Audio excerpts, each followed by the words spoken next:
art of punches when you could throw two punches that sound like one. You could throw punches, you can hear them. They were two, but they sound like fucking one punch. They don't understand. Anybody that hears this understand the art of fighting. They know what I'm saying. He do two punches that sound like one.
Now those days are gone, it's empty, I'm nothing.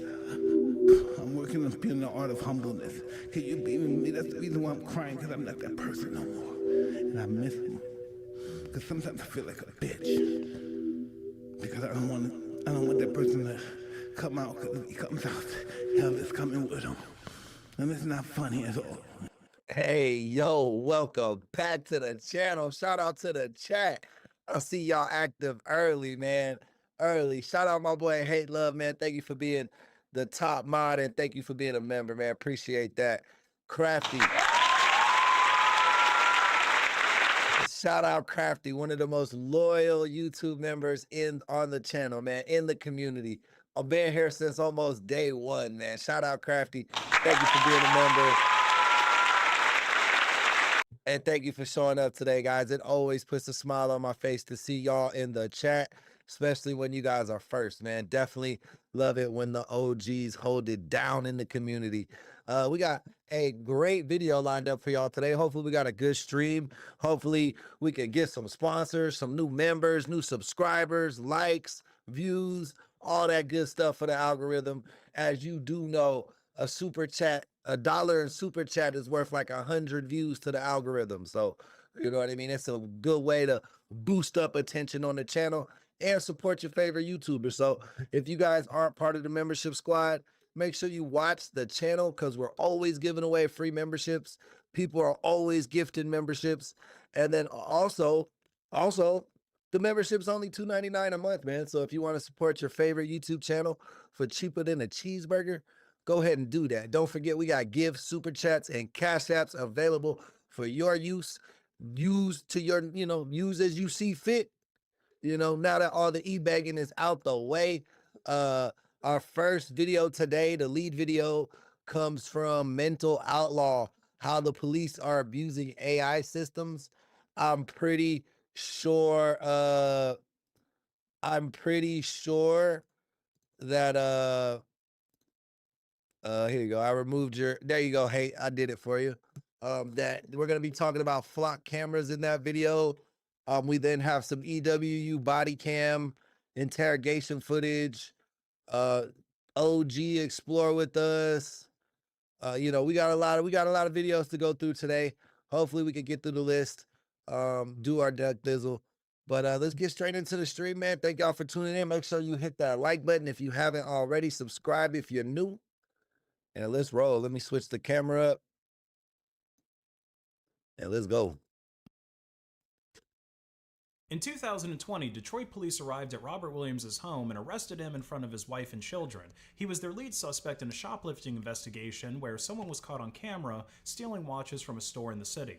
You'd think that video evidence would make this an open and shut case if he was caught on camera stealing thousands of dollars worth of merchandise, but Mr. Williams was not the man in the video. And what's worse is that he wasn't mistakenly identified because an officer looked at the footage and thought that they recognized Mr. Williams from a previous encounter. Instead, an officer took a picture of a still image from the store's surveillance system and sent it to a facial recognition software that produced Robert Williams. Bro, we've seen a case like this. We've seen a case like this before. It wasn't the same exact circumstances, but remember there was one in the casino that we watched where they were using facial recognition, and it was a white dude. And they tried to say that basically this dude was some cheater that had been trespassed from the casino before, some card counter or some shit. And he was like, nah, that's not me. And then the dude that the facial recognition was saying it was 5'7", but the guy that got arrested was like 6'2". Like there was no way it wasn't the same. They didn't even look the same on the picture. Like the AI was just like fucking up or something. Like they had the same nose or some bullshit. But yeah, I've seen that happen before. Williams as a possible match. That computer-generated suggestion became an accusation, a night in jail, and several years in court in order to make things right. This facial recognition failure is just one example of how these automated systems can cost an innocent man years of peace and the city hundreds of thousands of dollars in a settlement. Police departments are also using automated systems to decide where officers should patrol, which vehicles should be flagged, whether a sound was a gunshot, which people may be connected. Dude, that shit was retarded too, because one of the officers believed him. They were like, he don't, that's not him, bro. It don't look like him. And then the other cop was like, well, the software says it's him, bro, so it's him. Like that was literally his response. I remember that shit, clear as day. And even how an officer's report should describe an encounter. The issue here isn't that AI is replacing police with some kind of evil RoboCop, but rather that police are using advanced surveillance tools without the correct training or understanding of how to use them. Obviously, people make mistakes, these automated systems can make mistakes, and combining them together without any standard procedure makes a whole lot of mistakes. But the real problem begins when a police department takes a system that produces probabilities or suggested matches and starts treating those outputs like verified facts. Yeah, they start treating that shit like law, bro. No, like this is a computer. Think about it. As great as your computer is, bro, sometimes that motherfucker overheats. Sometimes it skips some frames on your video game. Sometimes like the stream crashes. You know what I mean? And when that's happening, when shit like that happens on your computer, it's basically some error happened in the code. So it like, it starts freezing up and shit. You know what I mean? But imagine that, but your life's on the line. Like fucking the computer has an error while it's comparing two photos, doesn't really scan the photos, but says, oh, that's a 100% match. Now you're guilty for some shit. And you're like, bro, that's not even me in the picture. Like, what are you talking about? But now it's fact that it's you. Now they're treating it that it's a fact that you're in the picture. When in actuality, that's not even you in the picture, bro. It don't even look like you. The computer, it's like Idiocracy. It's like the movie Idiocracy. I don't know if you guys ever seen that movie, but more and more, that shit is becoming like prophetic. Prophetic rather than fucking a comedy. You know what I mean?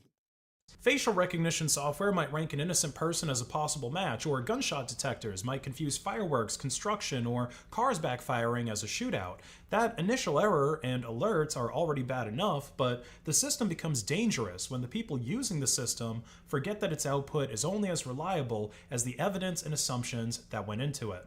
A facial recognition system might rank an innocent person as a possible match, a gunshot detector might confuse fireworks or construction noise with a firearm, a report writing model might leave out an important statement or confidently describe something that never even happened, and that initial error does not automatically mean that anyone is acting maliciously, but it becomes dangerous when the people using the system forget that its output is only as reliable as the evidence and assumptions that went into it. It's the classic garbage in, garbage out paradigm, but with more serious stakes than vibe coding a video game that crashes immediately. If you give a facial recognition system a blurry That's literally what I just said, bro. Like, motherfuckers are vibe coding the law now. That's not good, dog. convenience store image and compare I'm just trying to stay away from the police at all costs. it against millions of people and you lower that threshold enough, the system is going to find somebody who looks mathematically convenient. The software is supposed to provide a lead that investigators can independently verify. It doesn't function as evidence of a crime on its own, like a witness picking you out of a lineup. So if a recommendation from the software leads to an arrest, like the case of Robert Williams in Detroit, the facial recognition tool is no longer just assisting with the investigation, it's really deciding the outcome of it. Even if the output from the software doesn't land you directly in handcuffs, it can be combined with other techniques in order to get you there. One of the easiest ways this happens is by using the facial recognition result to manufacture what appears to be a separate, independent evidence. The software provides a possible candidate, the investigator puts that candidate into a photo lineup, a witness selects the same person, and suddenly the report no longer says a computer found somebody who looks similar. It ends up saying that the witness identified the suspect. The original algorithmic guess now has been cleaned up, repackaged, and given a much more respectable human source. But that lineup is not necessarily independent confirmation because the entire process was already anchored to the person selected by the software. Investigators did not create the lineup because several unrelated clues led them to that individual. They created it because the algorithm placed that face in front of them first. So even though the machine is no longer visible in the final step, it still determined whose photograph was included, which person received additional scrutiny, and which theory the investigation was built around.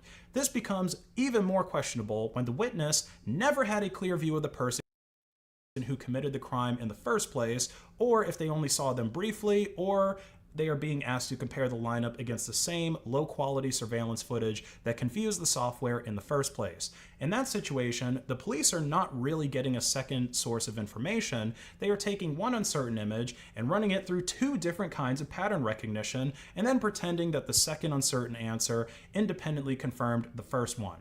This is almost exactly what happened in the Robert Williams case. After the facial recognition search returned his expired driver's license photo as a possible match, police used his picture to construct a photo lineup. But the person asked to identify the shoplifter was an off-site loss prevention contractor who was not inside the store when the watches were actually stolen.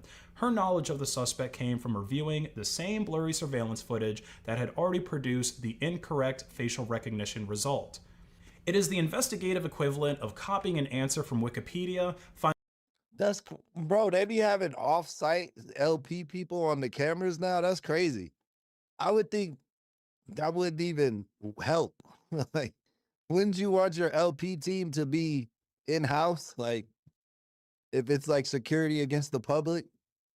finding the same answer on a website that copied from Wikipedia, and then claiming that you verified with two independent sources. Detroit's own facial recognition policy explicitly warned that a search result was only an investigative lead and not supposed to be considered a positive identification. Any connection between the candidate and the crime was supposed to be established through further investigation. But a warning printed on a policy manual does not accomplish much when the rest of the investigation is still built around the machine's candidate. It took almost 4 years for that case to finally be settled, with the city of Detroit paying $300,000 to Mr. Williams for wrongful arrest and imprisonment. Being accused of shoplifting when you're innocent is bad enough, but unfortunately it ranks pretty low amongst all of the crimes that people have been wrongfully accused of through the use of AI tools. In Chicago, another man with the last name Williams would end up spending almost a year in jail for a murder accusation. Now you'd think, bro, that's crazy. For a crime this severe, there would be substantial evidence to link Williams to the murder. Even in the game of Clue, in order to get a winning accusation, you have to correctly guess the killer, the weapon used, and what room they did the deed in. But for the Chicago PD, their tentpole source of evidence was an automated gunshot detection system called ShotSpotter. ShotSpotter is basically a network of microphones placed around the city that listens for short, explosive sounds that might be gunfire. When several sensors heard the same loud noise, the system compares the exact time that the sound would reach each sensor. Since the noise reaches the closest microphone slightly before it reaches the other, the system can then use those tiny timing differences to estimate where the sound came from through triangulation. The audio and location data are also run through machine learning classifiers that try to separate gunshots from fireworks. Bro, that's literally the type of shit Batman had. Like on The Dark Knight, that's literally the type of shit Batman had. That movie was not lying to us when he turned all our cell phones into a sonar that he could use to navigate through public. That was a real thing, dog. Car backfires, construction noise, and all the other random loud noises you'd expect to hear in a big city. Now, on paper, the ShotSpotter system sounds pretty good. Despite having some of the strictest laws in the country around owning firearms, Chicago's rates of gun violence are about 5 times higher than the national average. That just shows you, bro, if you have more gun laws, you're gonna have more gun crimes. That's literally what the American gun law system has proven to me, at least. So with most people not having the legal right to defend themselves with their own firearm, an automated system that can help emergency services find the victims and police find the shooters sounds like a decent alternative. But the system only produces a very limited piece of information. A loud sound that was classified as probable gunfire may have occurred near a particular location. It does not tell the responding officers who fired the weapon, why it was fired. How can it tell the difference from like a car backfiring or fireworks relative to gunshots? Like, I wonder how it differs from those different type of loud noises. Fired, where that person went, or whether the person standing closest to the alert had anything to do with it.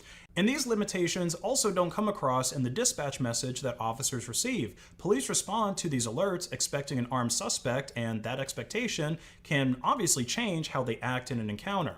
Michael Williams' case shows how much damage can happen when police stretch an alert beyond what the technology can actually establish. On May 31st, 2020, Williams was giving a person a ride home in Chicago when his passenger was shot. Williams said that the bullet came through an open window from outside the vehicle, and according to the lawsuit later filed against the city, the relevant ShotSpotter event was originally classified as fireworks and placed far away from Mr. Williams' location at the time of reporting. Police instead developed a theory that Williams had shot his passenger from inside the car, despite finding no firearm, no shell casing, and no gunpowder residue on Williams or inside of the vehicle. That theory that Williams was guilty of this crime depended heavily on using the acoustic data from ShotSpotter to decide where the fatal shot had originated from. Even though ShotSpotter's contract warns that the system cannot generally be relied upon to detect gunfire occurring inside vehicles or buildings. Williams was not arrested at the scene. Police arrested him nearly 3 months later, but once the alert had been... Damn. So they made up a whole theory based off of an error in ShotSpotter. Like, basically there was an error reading those fucking sounds, and it took it, maybe it was an echo or something that threw that shit off. But basically that data was inconclusive. That shit was terrible. It was garbage data. And they built a whole theory that this dude killed his friend in the car behind that shit. Been fitted into their theory, it became part of the foundation for charging him with murder. Williams spent approximately 11 months in the Cook County Jail while the case was pending. During that time, he said he contracted COVID twice, struggled... Hey Jimmy, I'm glad you're back at work, man. That's dope as fuck. I'm glad you're back at work. Hey, that's too bad we don't see you around as much because you're gonna be working now. But we happy to have you here in the chat today, you know what I mean? And definitely look out for us on payday, man. Throw us a few chippers. to receive appropriate food for his diabetes and developed a nerve condition that continued affecting his hand after his release.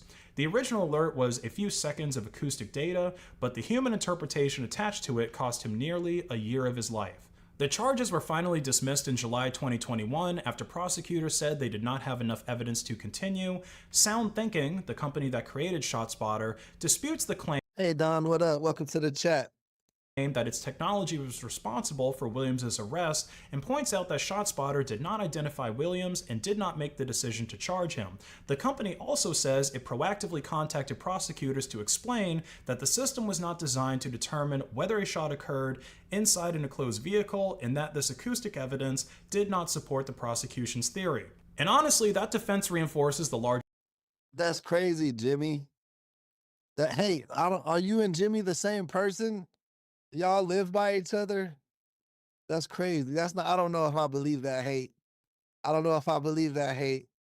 Point. Of course, the microphones did not handcuff Michael Williams, the algorithm did not sign the charging documents, and the acoustic reviewer did not order him held in jail. Human officers and prosecutors are the ones who made those decisions, but they were willing to build a murder theory around data that the company itself later said could not conclusively answer the question that they were using it to answer.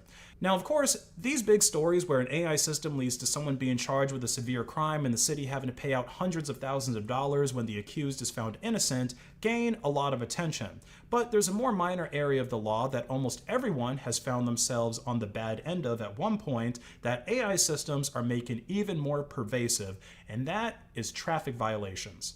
So I've explained before how basically everyone who drives a car commits some kind of traffic infraction at some point. For example, when Tesla was training their full self-driving AI on how to handle stop signs and Man, you guys were the biggest ops at first. You guys were going back and forth. So like when Jimmy first came around, y'all did not fuck with each other at all.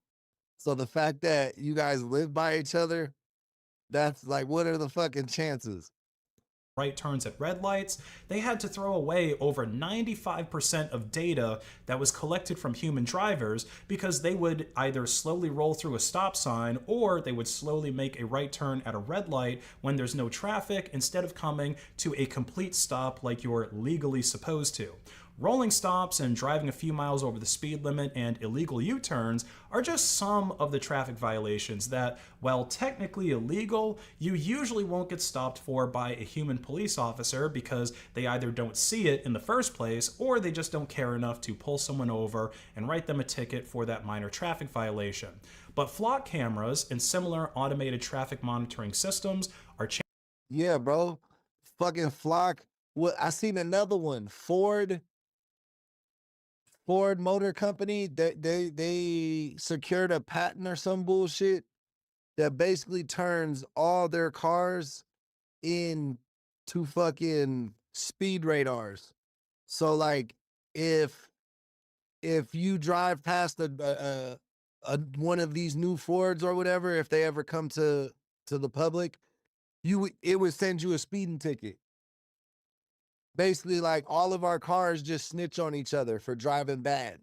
That was the technology they were coming up with. So every car is like a moving Floc camera that will snitch on you, even if you don't work for the police. Like, shit getting crazy, bro. I'm telling you, them old school Chevys, them old school Plymouths, them old school Oldsmobiles, like they're gonna get way more valuable, bro. In the next 20 years, any car that doesn't have a computer on it will go up in value just because of the fact that you can still, even if you don't know about cars, learn how to fix that car.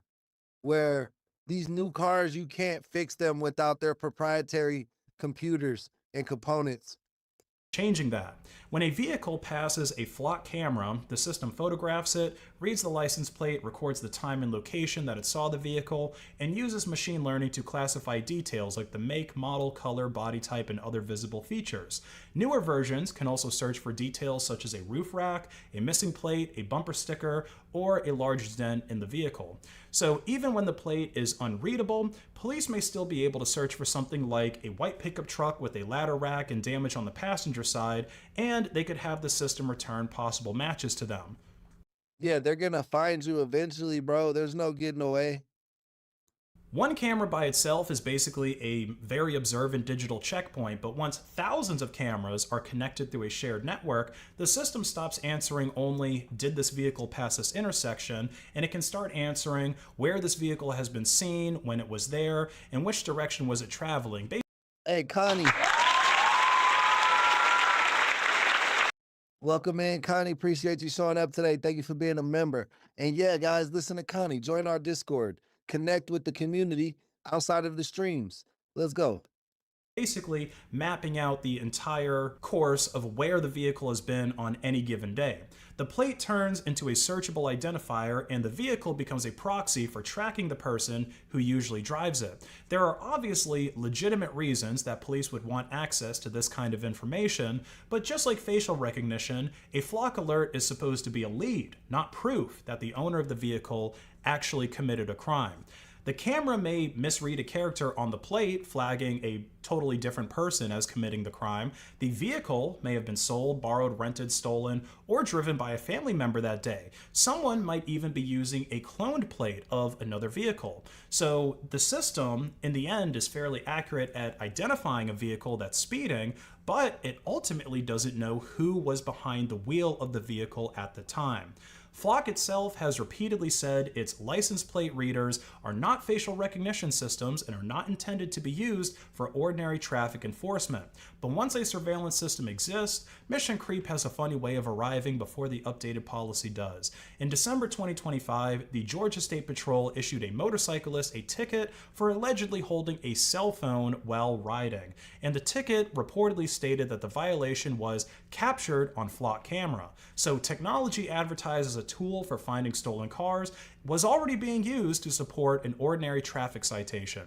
Floc is also used alongside older automated enforcement systems like red light and speed cameras. These cameras share the same basic promise. They replace an officer standing beside the road with a radar gun with a system that never gets tired, never takes a lunch break, and can accuse thousands of people before a human officer even finishes their first donut of the day. Next-gen red light cameras record when vehicles enter intersections, they read their license plates, and they connect the plate. Bro, we be talking about how AI is taking like hella jobs and shit. But I feel like the first job it's gonna take is police. Like, policing will be robots. Like, robot cop, as crazy as like dystopian world of Detroit that RoboCop seemed in the 90s or 80s, whenever the fuck it came out originally.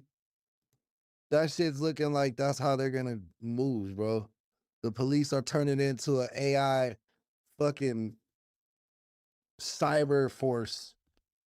Our next video comes from EWU Body Cam. 4-year-old reveals great grandpa's disgusting secret. Let's check it out. How can I help you? Why do you replace an arrest? What? So. A family is left devastated when a little girl's horrifying revelation leads to the arrest of her great-grandfather. But what he tells detectives will prove to be worse than anything they imagined. Oh shit, I gotta give y'all an update. Real quick before we get into this video. Hey, what up, Lynn? Welcome to the chat. So I went to Vegas this weekend and for 4th of July and was chilling with the fam and all that cool stuff. Had a great party with the friends and we shot fireworks, all that. But I got my court proceedings from the 3 times I got arrested in my early 20s. And I was able to bring those up to the Army office today. So hopefully we'll see what happens. Like, hopefully we'll see if we could continue forward and trying to join the Army, bro. So hopefully that works out. I just wanted to give y'all that update. I'm excited. I'm hoping that I'll be able to get the vouchers necessary because I don't have anything violent. I've never been really arrested for anything besides a weed pipe and some traffic stuff. You know what I mean? So I got my fingers crossed, man. Pray for your boy. Hopefully we get in and we'll see where it goes. My grandson's gonna hate me. The following is based on official police records released to date, and the footage has never been seen before until now. Hey, Two Pistols, welcome to the chat. Lynn Davidson, you were in the ICU. What happened, bro? You okay? 2025, a 4-year-old girl shocks her parents when she alleges that her great-grandfather. But what he tells detectives will prove to be worse than anything they imagined. My grandson's gonna hate me. The following is based on official police records released to date, and the footage has never been seen before until now. In 2025, a 4-year-old girl shocks her parents when she alleges that her great-grandfather, Michael Brenton, behaved inappropriately with her while he was babysitting her over the last few months. After learning more about the full extent of the allegation, they decide to report Michael. How's it going? Are you Michael? Yeah. Hang on, I'm coming. Yeah, no worries. You have a nice house. Oh, it was supposed to be. Bro out here trying to preach the gospel with his truck, come to Jesus, but you doing this type of shit to your own kinfolk? Hell no, bro. You gonna burn in the deepest depths of hell. You ain't never known Jesus, bro. Michael Brenton is a warrior in Satan's army, bro. That's a fact. Has its flaws. How can I help you? Well, Michael, Well, Michael, you're gonna be placed under arrest for assault of a child. A what? Assault of a child. Michael is promptly cuffed and transported away from the home he shares with his wife Bonnie and her grandsons. Due to the time frame of the allegation, detectives were unable to complete a SANE kit to collect DNA evidence, leaving them to piece together what transpired through interviews with the victim and Michael himself. I work in the detective bureau. Yeah, it's crazy that some shit like that. Hey, Ron, right. Like, it's crazy, bro. I literally got, and what's fucked up is the weed charge, because I got a weed charge and drug paraphernalia. That's one of them that was on there. The weed charge got expunged when weed became legal, but the paraphernalia was for the weed pipe, but that didn't get expunged. Those type of charges didn't go away. So that shit was fucked up that I got to talk about that like I was some type of crackhead, you know what I mean? And then two, the other one was reckless driving. I got arrested for DUI, but we pled down to reckless driving. And honestly, I wasn't drunk, nor did I even drive reckless. My lawyer said that he could have beat the case. So basically, I blew under one time, and then they made me keep blowing and keep blowing and keep blowing, and it was inconclusive like 5 times. And then they said on the last one, I blew over. And then my lawyer said, basically, I was like 22 at the time. He was like, bro, if you have money to go to trial, I could beat this case because you blew under. It should have been dropped right there. And then he was like, but they had you keep blowing, and that can fuck with the readings because they have you, it's gonna bring up the alcohol, you know what I mean? And he was like, I can argue that and we could beat that in case. But if not, if you don't got the money to go to trial, let's just plead out and I'll keep your license. You won't go to jail, you won't get probation, you'll just pay the fine. And then you'll get a couple points on your license. You've never had a traffic ticket or any points taken away from your license, so it won't really affect you as long as you just stay out of trouble. And then that's how we concluded that situation, bro. But yeah, it's crazy that those two things, bro. And then another one was a failure to report an accident, but those charges got entirely dropped. So like the fact that that shit comes up on your record when they do background checks is wild because the conclusion doesn't come up. You have to bring the court proceedings to them to be like, here, this is how this ended. Like it's crazy. In our sensitive crimes unit or special victims team, I specialize more so in crimes against kids. So Like what? Kids, juvenile. Hey, Smash Lee, thank you for the flow state. Appreciate the love, man. Thank you guys for keeping us afloat. Appreciate you helping sponsor today's stream. So you are in custody. Right. From my understanding, you would like to speak to me? Well, they asked me if I would talk. Yeah. But then the attorney said not to talk. Okay. So how much do you want? I would just like to speak with you. So you're now willing to answer questions or make a statement? Yeah. I have a question. This is, You said I yeah never to saw them. I never saw a police report. I never saw the accusations. In a forensic interview, the victim would describe in horrific detail what Papa Mike did to her. In an interview with Michael's wife, Bonnie, the detectives state that they were inclined to believe the victim's statements to be true due to the disturbing nature of what she shared. But if there's no evidence to it, you know, it's kind of just he said, she said. So that's kind of how I took this at first, you know, like, but the thing is, she's 4 years old. A 4-year-old doesn't know stuff like that, right? I would say probably not. It's probable that she wouldn't know something like that unless if it was true, correct? Right? And the fact that she can straight up say to 5 different people that Papa Mike did this, it makes me believe that this probably happened.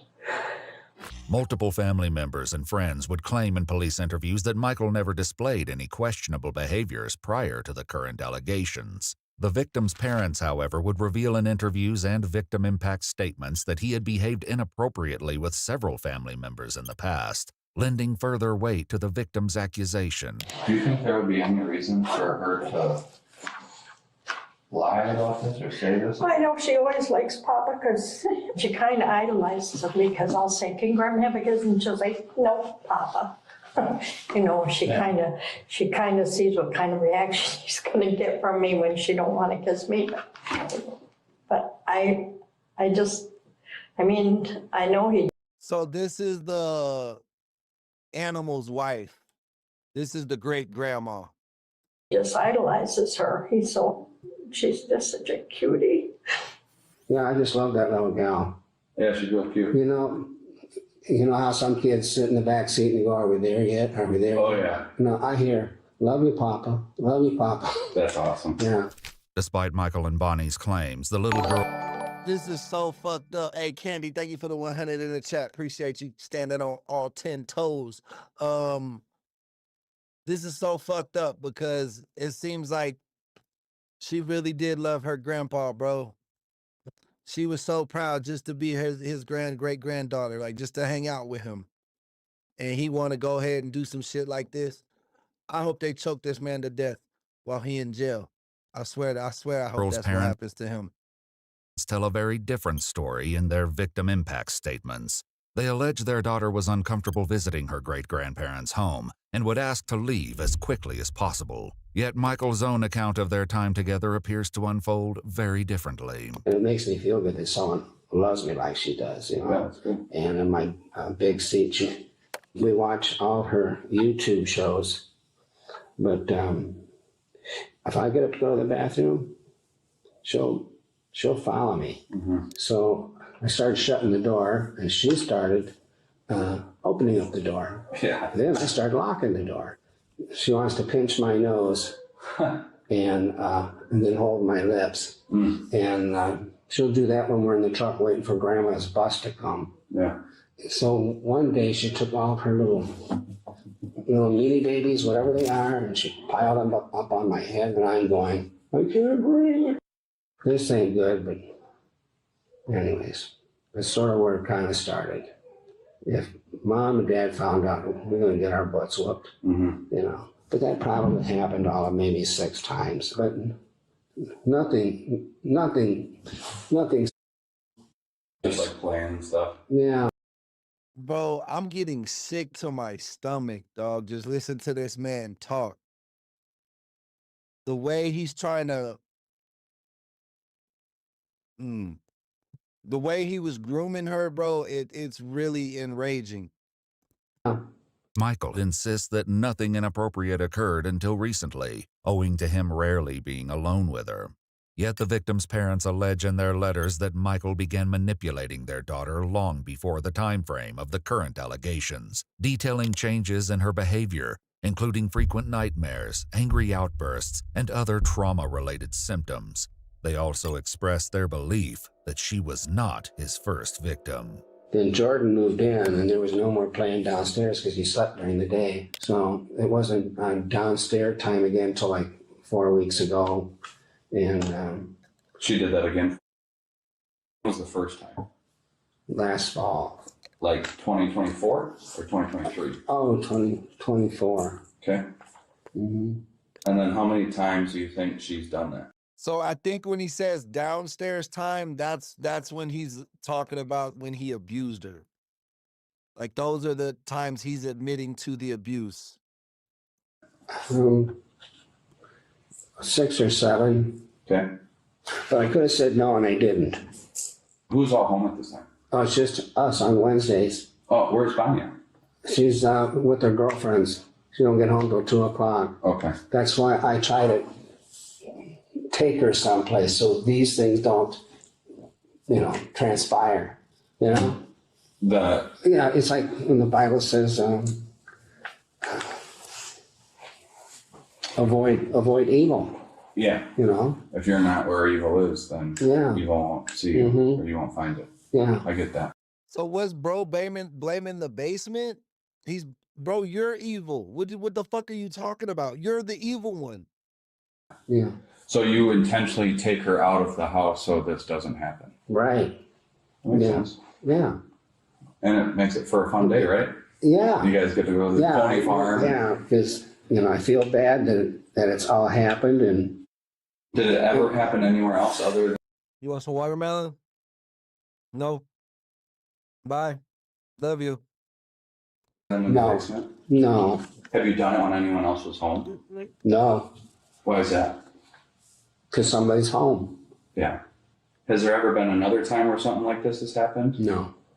Michael claims that playtime with the victim began to take a turn in 2024, stating he rarely had an opportunity to be alone with her except for their time in the basement. In her forensic interview, however, the little girl would claim her great-grandfather's misconduct extended beyond the basement. The detective decides to question Michael further to better understand how exactly his babysitting of the 4-year-old girl could escalate to such a degree. Do you enjoy doing this with her? I don't want to say yes, yeah. I'm going to say yes and no. Okay. Tell me more about that. Well, my wife and I used to be pretty active. Yeah. And so, you like it. Yeah. That's why a yes and a no. I told this to Bonnie. We got in a big tiff here many months ago. I had an affair on her like 25 years ago. Mm-hmm. And it wasn't like I love you affair. It was just she had an itch, I had one. So, Bonnie has been, I told her, I says, when you became a grandma, you stopped being a wife, And I told her, I said, you need to read Corinthians chapter 7, because you're not supposed to do that to me. Apostle Paul is talking about when you're in a time of fasting and prayer, but you've got to come back to your spouse and take care of business. Right. And, that's Bro is a fucking piece of shit. Like, I wish I could jump through the screen and strangle this man. Personally, I really do. might not be in the book for my wife. Right. But I stay with her. So do you get that because right now there's a void with your marriage, right? Yeah. It's empty. There's a box there. Yeah. She's not fulfilling her duties, if you will. Does that box get a little filled by doing this? Just kind of a little drip of water into the box to fill it, just to feel something in there? I don't know. Are you attracted to her, would you say? No, I just love her because she's just a sweetheart. Yeah. Yeah. Yeah, she seems like a sweetheart. Yeah. Do you think something more would happen? No. That would, for me, being 4 years old, that would be harmful. Okay. Mm-hmm. What if she was 10, in 6 years? Oh, I didn't want to think of that. Yeah. Yeah. Do you think that your actions were wrong? Oh, definitely. Do you think that you should be in jail right now?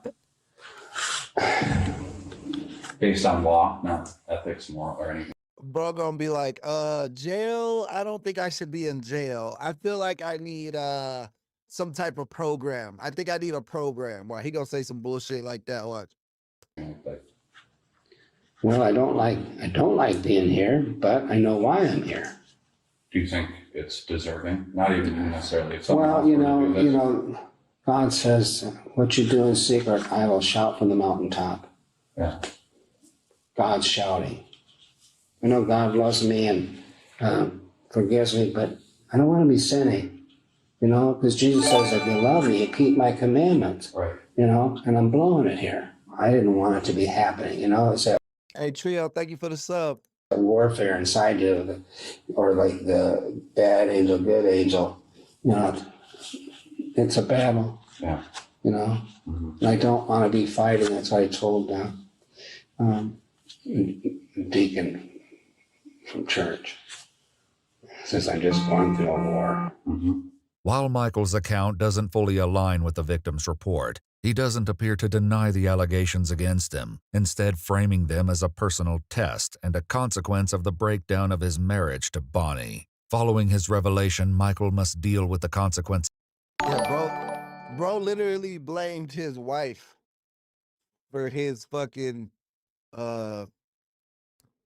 actions. That's crazy. Hey, thank you for the star, Don. Appreciate the love. Of his actions, as well as his choice to speak to detectives. When I get home, I got neighbors that seen 3 cop cars in front of my house, seeing me get cuffed. Right. They're going to ask questions. Jake's going to tell his mom. His mom is going to tell my best friend, because they work together. Yeah. And I am just going to be shamed. I pray this conversation doesn't bury me, because as it is, just, I know a lot of people are going to find out. And I guess the word shun, yeah, family members. I have a feeling that Bonnie won't be accepted at Jake's. And Bonnie had no idea this was going on? No. She didn't have any idea until after I got hauled away, and then the police went back there and sit down and talk with her. So I haven't talked with her. So you tried calling her or No. My grandson's gonna hate me. Jacob doesn't answer at all. I thought it was funny that he didn't answer me when I tried to text him today, because he always answers me even if he's at work. Can't get one person's life straightened out and then something else happens. It just seems like never ending. No matter how much you pray, it's like, just don't give up. I'm so sorry that it happened. I don't know. It's not your fault. No. And they know that's not your fault. No, but I should have been taking care of her. Did I tell you too much? Did I tell you more than a lawyer would expect me to tell you? I'm not a lawyer. Yeah. I just always, like I said, I don't have like. But does this work against me? I'm To the just. court? I'm a truth finder. I have zero skin in the game. So where does this information go now? Like, I just read a report. And and then who reads it after then that? the district attorney and your lawyer. Anything else that you think I should know? That you No. want to share? I just hope all I just told you isn't gonna put. Bro, you about to be put under jail. He talking about, I just hope all I just told you don't put me in jail. Shut your dumb ass up.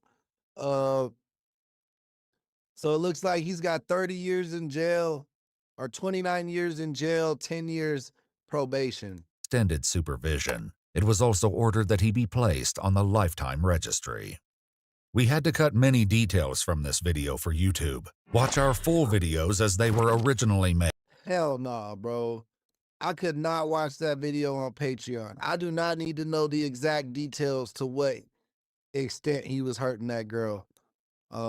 It was very well implied what was going on there.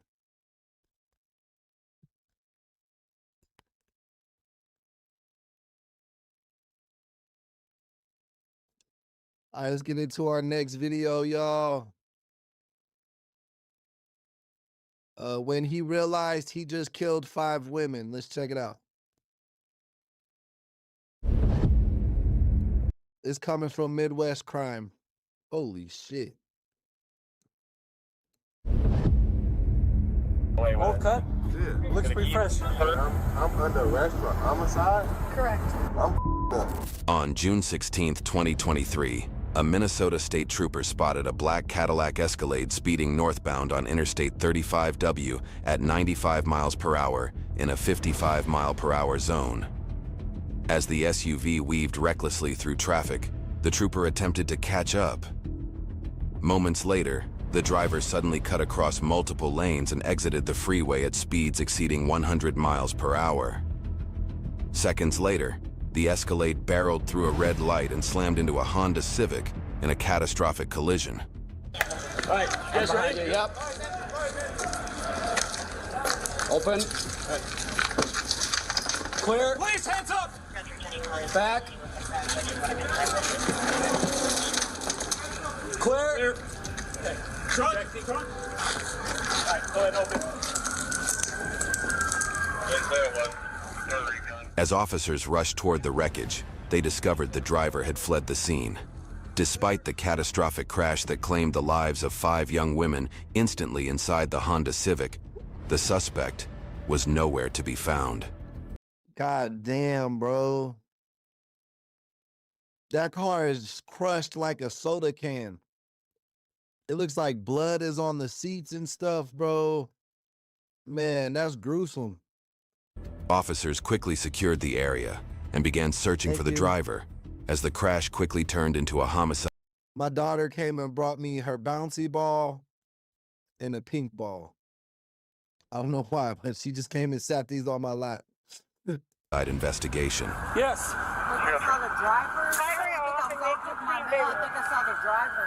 Where? He ran through that lamp. He was wearing a white t-shirt, like a gray skull cap, and some gray-green slickers. He was whipping. And a beanie. 3203, a witness is saying the suspect that fled from the vehicle State Patrol is going after wearing a white t-shirt, gray sweatpants, and a beanie on his head. What race? Black. About 6'2". White shirt, brown pants, possibly bleeding behind Taco Bell, coming from bystanders. White shirt, brown pants. Hey, we got a guy behind Taco Bell.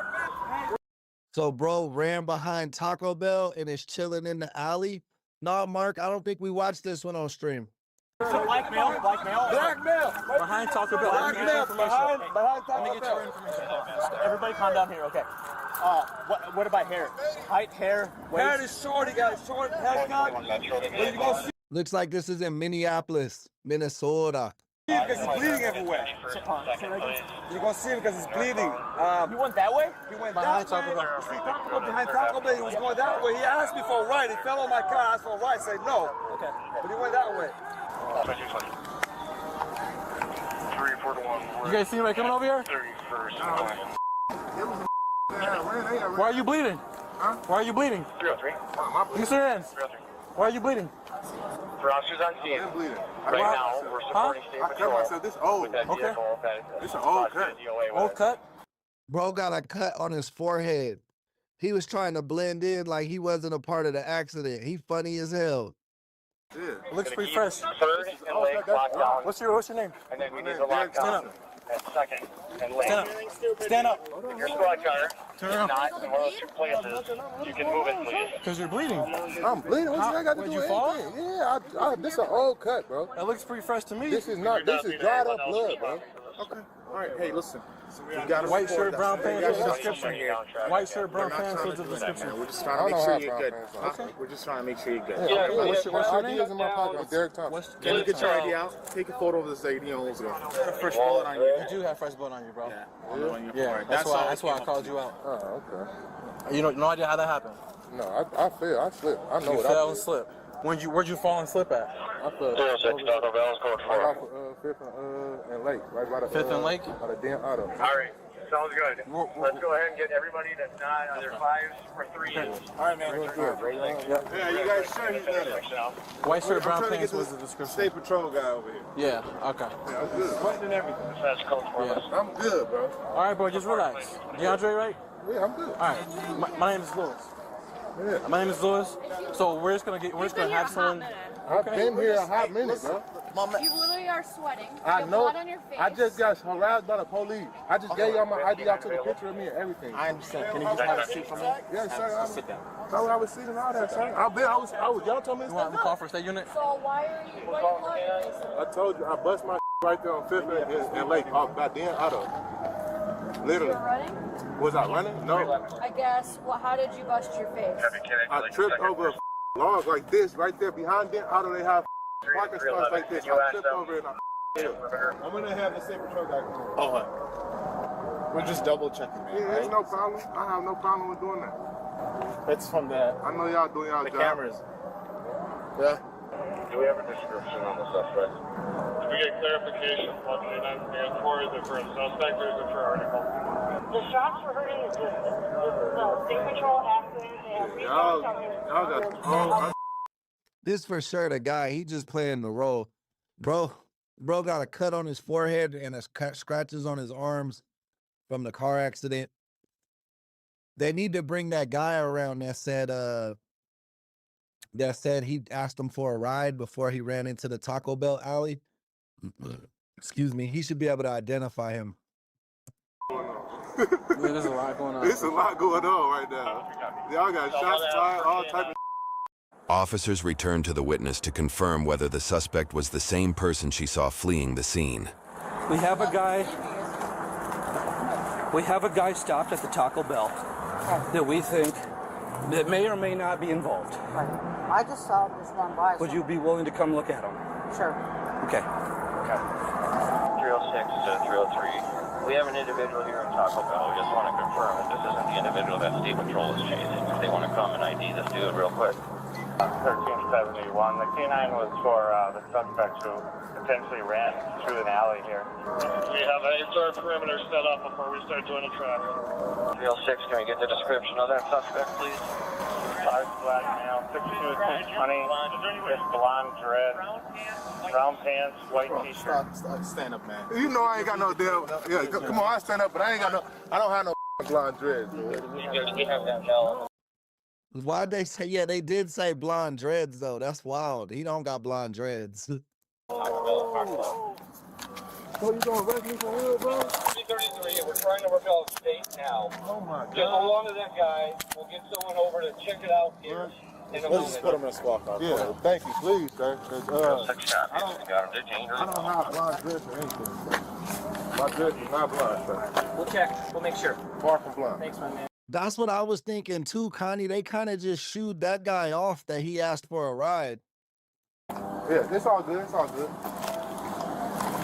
303.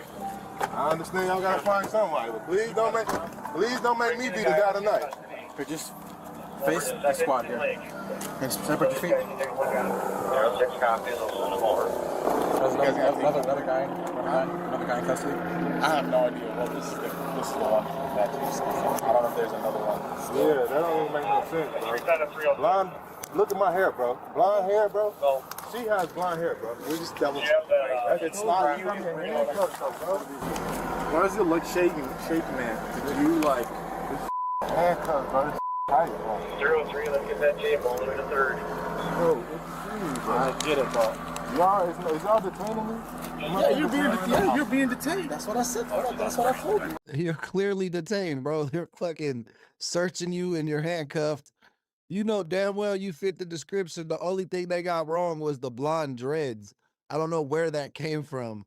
That might have just been like in a telephone game, you know, like they kept saying the description over and over and then somebody just threw that in there. Right? No, but I'm saying because you just told me that you was waiting on somebody to pull up.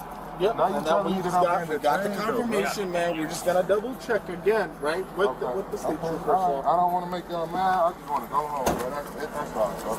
Y'all took a picture of my ID. Y'all have everything about me, and I don't understand what is the reason of y'all still detaining me. What's going on? Ooh. What's your leg hurt? Since you already talked to the first one, can you please get her information? Yeah. So, you want me to do another tape statement? Yes. Whoever is coming here with that suspect, the person that may or may not be the suspect, we're going to have them look at that person. That's why we don't want to let go. Keep you right. Yep. I'm going to go make contact with our people. Yep. And I'll come back and find you to get there, okay? Okay. We're going to park on this McDonald's right here, and we may or may not have someone in the back of a squad car that you may recognize. ZZ keeping it 100 in the chat. Thank you for the emojis. What, are you just gonna see me though? No. Jump right in. You ready?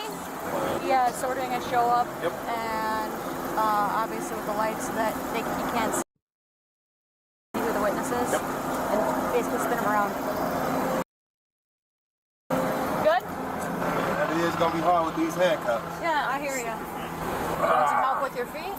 Nah, it's just hard to get out here with these hands out. You gotta scoop. Can you go out? Yep. These people that this is nothing. That's not my job. All right, buddy, walk forward, please. Stay with her. Keep walking. We'll go to the front of the squad car. Please tell them that this is not me. I'm 6'5". It's not hard for me to be mixed. I am 6'5". My hair is not blonde. My hair is red. Can you please tell them that this is not me? Okay, ma'am, so we're going to bring out the suspect. Possible. Oh, he had a color in his hair. He does have colors in his hair, though. It's not blonde, but it's red. So, okay, I see where the confusion came from. Possible suspect. That's for sure the suspect. That's for sure the suspect. I want you to tell me if you recognize him or not. Okay. Do you recognize them? Yeah, he had gray sweatpants on and a white t-shirt, yep. Ma'am, I can't really hear you. Yes, he had a white t-shirt on. Do you recognize him? Yes or no? Yes, white was dark, but he had a t-shirt like that on and gray and green sweatpants. So I need a yes or no, ma'am? Yes. Can you turn to... She said that's him. Ma'am, do you recognize him? That's the one I seen running through my neighbor's driveway. Yes. Did you see them running through your neighbor's driveway? I mean my neighbor's yard, yeah. From where? Do you remember? From the crash. From the crash? Okay. All right. Do they want me to turn again? Face this way still? Forward? Again. Me again. Can you please tell them that this is not me? Ooh. Ooh. What? See? Okay. He can't walk. But you 100% saw him running from the crash? Yes. Do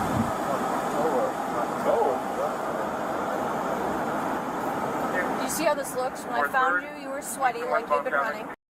Yeah, now the adrenaline's wore off and he's injured from the car accident. It's for sure him. You had blood on your face and you had blood on your hand. And that's fine. But I understand the protocol that you guys are going through. I understand that 100%, and I don't fault you guys for that. So you know we have to go through all the process. I'm being patient with you guys, but come on now, bro. Handcuffs in the back of the police car, bro. I just gave y'all my ID. I gave y'all everything that y'all asked me for, bro. I didn't do nothing for you guys to put me in the back of the police car. You feel me? The police officer just came, just told y'all it wasn't me, bro. It's not me, bro. Like, y'all know this. That's why y'all already finna walk off, because y'all know it's not me. I mean, I'm here, so we can do what we gotta do. I mean, I don't have no choice, but I got things that I wanna do with my project. I know y'all got a job that y'all gotta handle, so I'm willing to work with y'all. Please don't have me out here all night. Please don't have me out here all night. Yeah, that just looked bad, though. Do you not agree? Like me getting out of police You car? match perfectly of the description that we're looking for. I don't, though. Y'all said brown pants. I don't have on brown pants.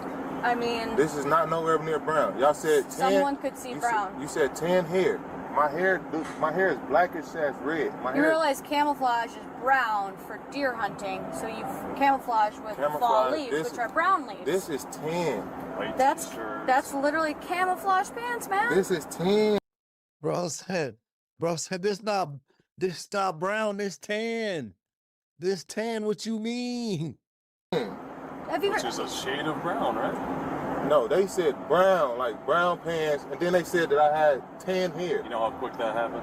That's fine. I mean, at the end of the day, that's definitely fine. I know that this y'all job that y'all gotta do what y'all gotta do. That's why I want to work with y'all. I don't want to be a or anything like that. I know how this procedure goes. I appreciate you. You have been nice to me. I've been trying. I really do. I appreciate it. So, is he gonna be released? Nope. He's under arrest. All right, you are under arrest. So I'll put you back in the car. Yeah, I got you. Y'all have a nice day. Just want to give people an update here. Suspects in custody. Criminal vehicular homicide. We have car 21 in route to the scene. For homicide? Yeah. He was so like, yeah, bruh. Did you see that accident you just got in? You thought somebody was walking away from that shit? They said homicide? Correct. For what? Can't talk to you about it, bro. Car 21 in route to the scene. For homicide? They said homicide? Yes. For what? Can't talk to you about it, bro. I thought you just said wasn't nobody injured. There's a lot of people injured. Wow. That's sad. Uh-huh. And I'm under arrest for homicide? Correct. Is you serious? Yep, I'm not lying. What the For an accident? That's what you just said that happened? I'd never said accident. You said that it was, just said it. You said it was shooting going on, and you said it was an accident. I asked you specifically. I said, is anybody hurt? You said, no, there's no one hurt. Well, that was before I was told, and there's people hurt. Oh. Obviously, it's a homicide now, right? Me personally, that's up. It's up that people got injured. I'm up. Why are you up? My foot is up. I told you that already. Yeah, I know. I mean, might as well get medical attention. No, I know. EMS is on their way. Somebody died? That's what a homicide is, right? That's up. So how could somebody die and you not tell me no like that? I was wondering why was all these police cars out here. Didn't I tell you I didn't know? Bro trying to play so stupid. Like, bro is so bewildered. Like, he don't know what's going on. Like, you didn't realize you T-boned that fucking car going 95 miles an hour. Yeah, you said you was going to get updates. Yeah, when I talked to you at Taco parking lot, I had no idea. Yeah. Absolutely no idea. Is there any way that I can, like, post bail or anything like that? I'm sure there is a way. I don't know. Once I bring people to jail, I have no idea what happens after. Is this a cool job for you? I love my job. Honestly, I feel like I help a lot of people. That's what I wanted to do as a little kid, you know? Yeah. I wanted to be a pilot. Oh, why not? They told me I was too tall to fit in the cockpit. What? Yeah. Wow, that's crazy. Yeah, they say since I'm 6'5", I can't fit in the cockpit. So. Wow. Following the crash, Derek John Thompson was taken into custody in connection with the deaths of 5 young women who had been spending the evening together as they prepared for a friend's wedding. As the case Damn, bro, that's sad. moved through the courts, Thompson denied being the driver, claiming his brother was behind the wheel. But surveillance footage from the You tried to put your brother in jail for homicide, bro?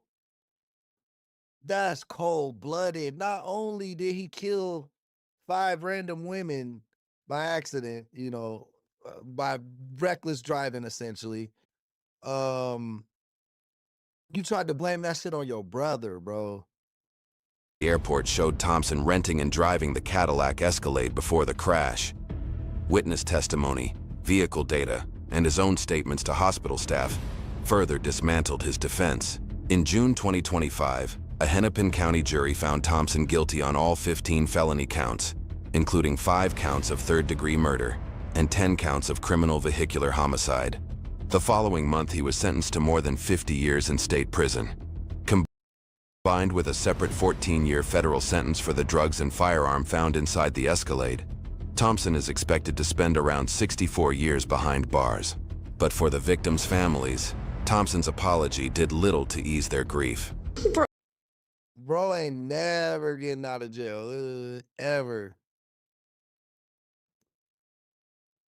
Bro is in jail forever. He thought he was the shit that night, bro. He was speeding. He was speeding in his Escalade. He thought he was doing some shit, dog. He really thought he was doing something. Bro ruined his whole life. Fuck. All right, next one comes from Explore With Us. Teen kills stepdad for uncovering his secret. Devastating turn. A teenage boy fights to keep his stepfather alive. But as the investigation unfolds, what first appears to be a tragic accident will quickly become a case built on suspicion. Hey, what up, Jake? No worries, man. Stay live with us now, and then watch the replay when we get off stream. Secrets, and revenge. He had a look on his face. It was almost like he felt like he succeeded at part of his plan. It almost seems like he gets excited talking about it, like he wants to talk about it. Absolutely guaranteed this guy's a psychopath. He's a sick mother. The following is based on official police records released to date, and the footage has never been seen before until now. On November 30th, 2023, dispatchers in Lenawee County, Michigan receive a desperate call for help. 911, what's the address of your emergency? Hey, Dad, where are we? Dad. What you mean, saying? What up? Welcome to the chat. You mean when I started the show? When we first started streaming? Yeah, man. We've grown. Like we started at 0. So our first year as a podcast, we're about 11,000 subs. We're almost to 12,000 now. So hopefully if we could 10x again next year,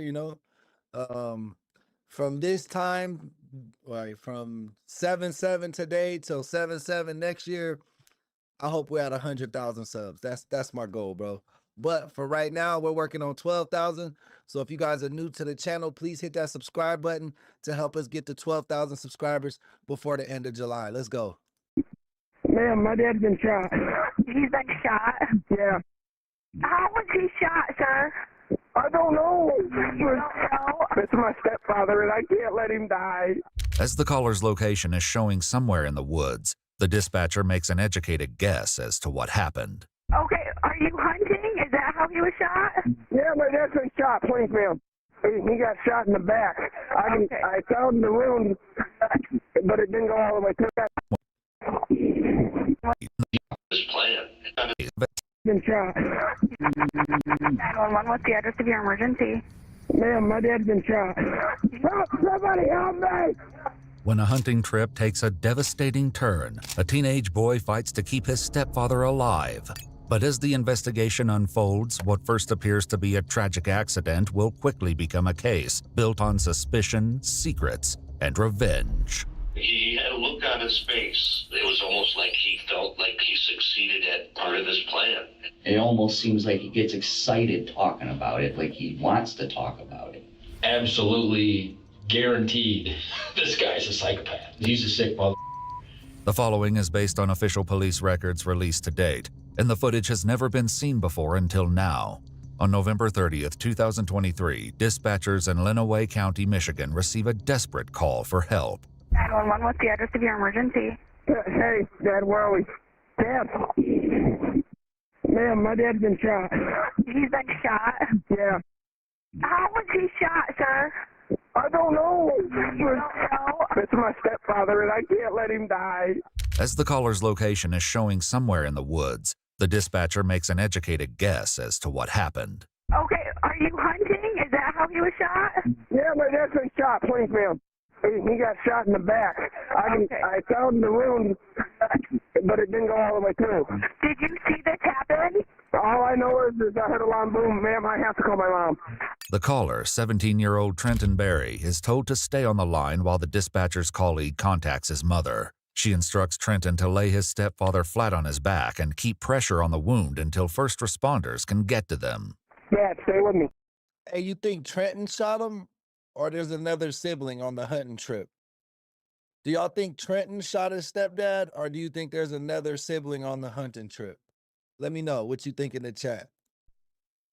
Yeah. Okay. Yep, keep talking to him, okay? Yeah, stay with me, please. My mom on her way, ma'am? Yep, your mom's on her way. Should I fire my gun to let them know where I'm at? Nope, don't fire your gun because your mom's going to be there to drive them back to you, okay? They're coming, Dad. Dad, they're on their way. Please squeeze my hand. Dad, squeeze my hand. Dad.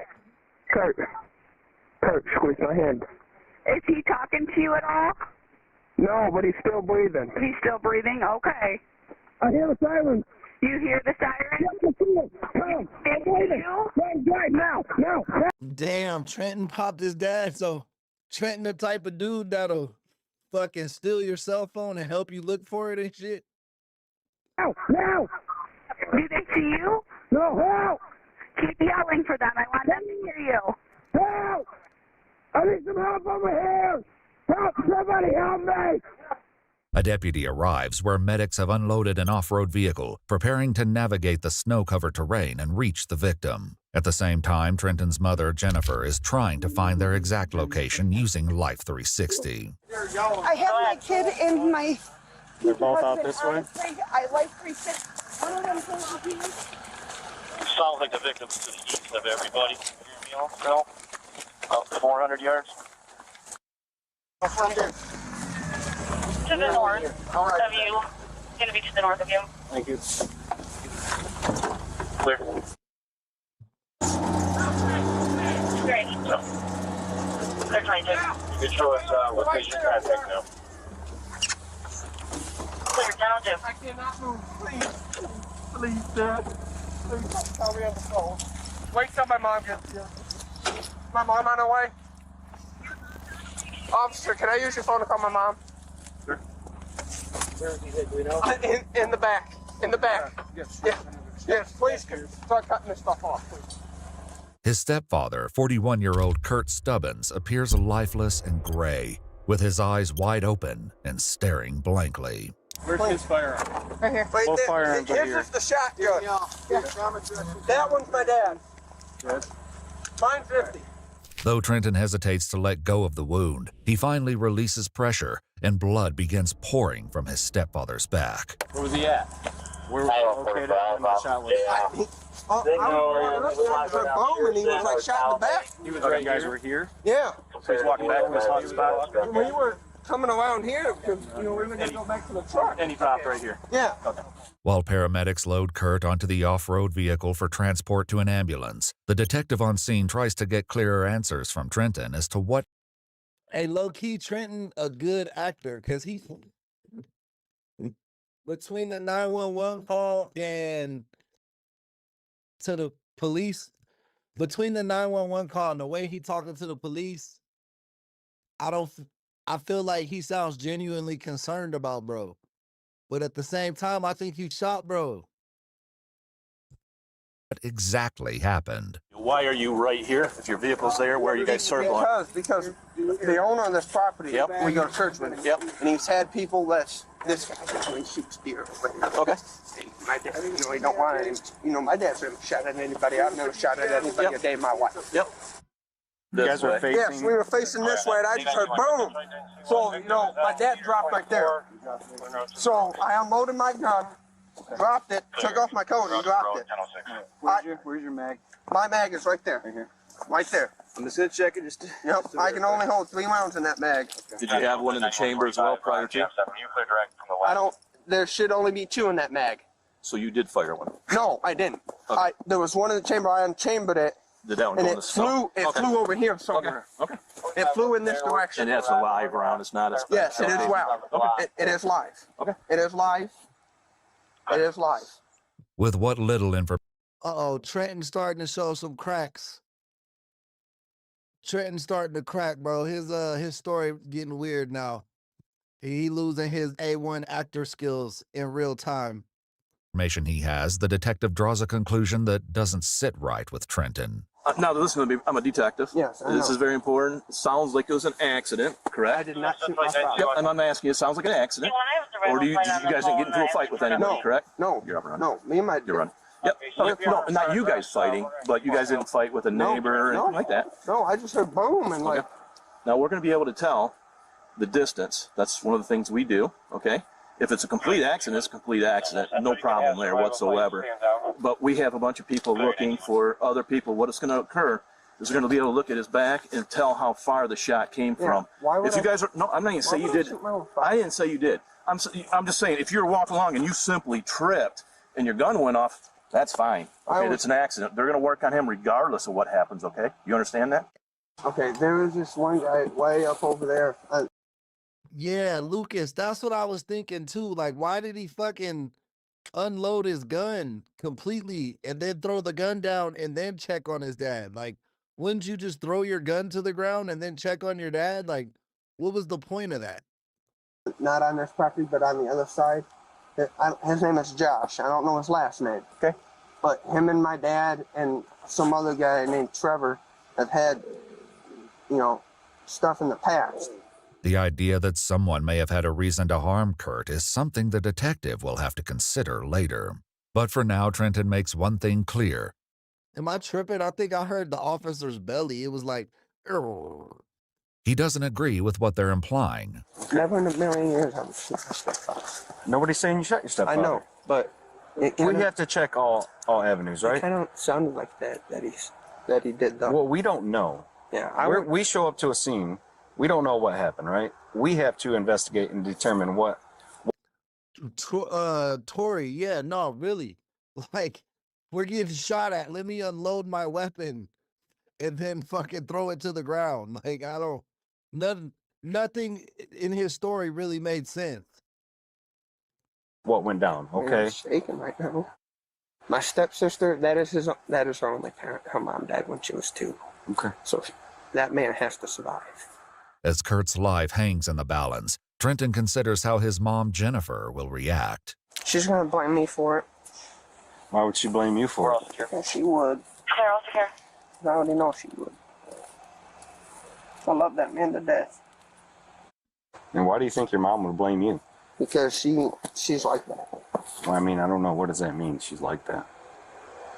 Because, you know, when I get mad, I have really bad anger issues. Okay. And, you know, I get mad and, you know, I'll go and say, you know, I'll kill somebody, you know, not meaning it. And that's it. I mean, I'm so glad that I can remember this because I didn't take my meds this morning. Okay. And when I don't... What do you take meds for? I have really bad anxiety. Bro, who out here taking fucking mental health patients on hunting trips, dog? Like, fuck. That just didn't seem like a good plan. I don't think this kid should be allowed to play with guns. Anxiety and eating disorder and something else. I can't remember the third one right now. After realizing Trenton's hands are still soaked in his stepfather's blood, the deputy helps rinse them clean with a bottle of water. All Trenton can do now is wait. Come on, please, please, please, Lord. Why are they still here? Who? The ambulance. There's multiple ambulances that showed up, so. Oh, I didn't know that. Question, what time is it? Because I do have a doctor's appointment. 10:20. We'll make a phone call for you, letting them know you're not going to make it. What's it for? It's easier to show To be honest with you, No, I was going to say I still don't know what it is. I've actually had 9-week constructive foot surgeries, and I haven't seen my doctor in almost a year. Okay. You have your cell phone on you? It's over there. Okay. I see a phone on your back pocket there. Oh, is it? Oh, well, thank you, Deputy. I mean... Do you have his phone number in here? No, I don't, Detective. Like I told Deputy Petty here. Yep. If you guys have anything else to ask, you can have my mother present, please. Absolutely. Sorry to have you guys come out here on such a beautiful day. Yep. They decide to take Trenton to his mother, Jennifer, who is still waiting at the main road. The detective first speaks with her alone, as she already knows the ambulance carrier. He says, sorry I had you guys come out here on such a beautiful day. And then that cop was like, made a face like, what the fuck is bro talking about? Like, oh shit. There we go. Carrying Kurt never left for the hospital. His injuries were far too severe, and the fight to save him was over before it could even begin. Are you the wife or his mother? Or is he your boyfriend? That's my boy. That's your son, I got that. Who is he to you? That's my fiance. Okay, fiance, okay. I believe, this is what I believe so far, we're gonna find out, okay? But I believe he accidentally shot him. Okay, he says he hasn't shot, but I believe so based on everything we've seen, okay? Let me tell him real quick, then I'll come and I'll have him talk to you and you can hug him and do it, and you can do whatever, okay? Okay, you have any questions for me right now?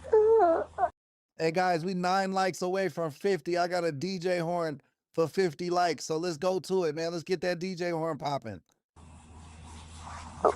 Oh. The detective now faces the difficult task of informing Trenton. We're gonna talk to your mom. I just found out, okay? Your stepfather did pass away, okay? All right, no, just stay here. I get it, I get it. Sorry.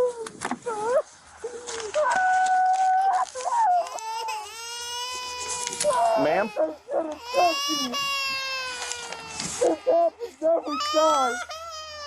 Yes. You guys always kill people. I shouldn't trust you. This happens every time. You guys always kill people. Yeah, he trying to play crazy, bro. He trying to set up the crazy defense right now. You guys always do this. They provided the first aid to him, the medical, when they got here, okay? I walked up to him as soon as they got here, and it looked like he was probably passed, but we always work on him, okay? Your mom's right here, Trent. Oh, I don't believe it. Mama. Get up. Mama. No. No. Oh, no, Mama. The detective gives them some space as he provides his colleague with an update. Said he had 3 rounds of smack into the case. Kid is freaking out right now. I just to tell him he's dead, but... that's that way. Yeah, that's why he's on the ground, yeah. Is he comprehended? Yeah. Okay. But he's slow. He? He's 17, but he has not graduated. He's slow. That's okay. I know, very, very dramatic. Yeah. Thank you. You bet. We're not done yet. We'll be here working with you and help you through this, okay? I can't. No, you'll make. We do this. Yes, sir. 54 likes. I got another DJ Horn at 100 likes, y'all. Let's keep it going. Let's keep it grinding. Make sure you check out our memberships, man. They start at $2.99 a month. For cheaper than a cheeseburger, you can support your favorite YouTube true crime community. Keep us live. Keep us on the air. Also, super chats, cash apps, and gifts are open.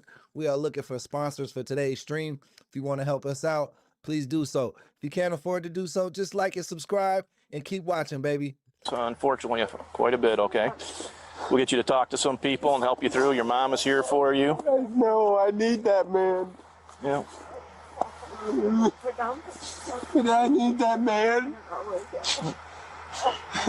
I can't carry on the family business without him. What is your business? Lawn and landscaping. I can't do it without him. Yep, your stepdad runs a landscape? Yeah, I can't do it without him. Well, you're going to need to help your mom at this point. Yeah. I need to get a job now. Okay. Well, let's get through this first, okay, Trent? Unfortunately, bro killed his dad and said, I need to get a job now? Like, what type of train of thought is this? Delivering the you going to jail, bro. You finna be washing drawers in jail. That's gonna be your job, is laundry. Devastating news Keeping the cell clean. doesn't end with Trenton, as Kurt's 16-year-old daughter has just arrived, followed closely by Trenton's sister. Sounds like your father, I'm sorry, was accidentally shot, and he actually did pass away, okay? So...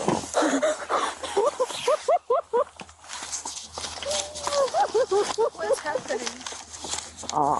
There was a hunting accident today. Who are you to her? That's my sister. Your sister? Is Kurt your dad? Yeah, he's my stepdad. Okay. You have rights, but even a 13-year-old knows you shouldn't shoot somebody, bro. You shouldn't shoot your stepdad. Bro shot him in his back, cold-blooded. I'm pretty sure that's what we're going to find out what happened. This wasn't no accident. It sounds like there was a hunting accident today, and Kurt passed away, okay?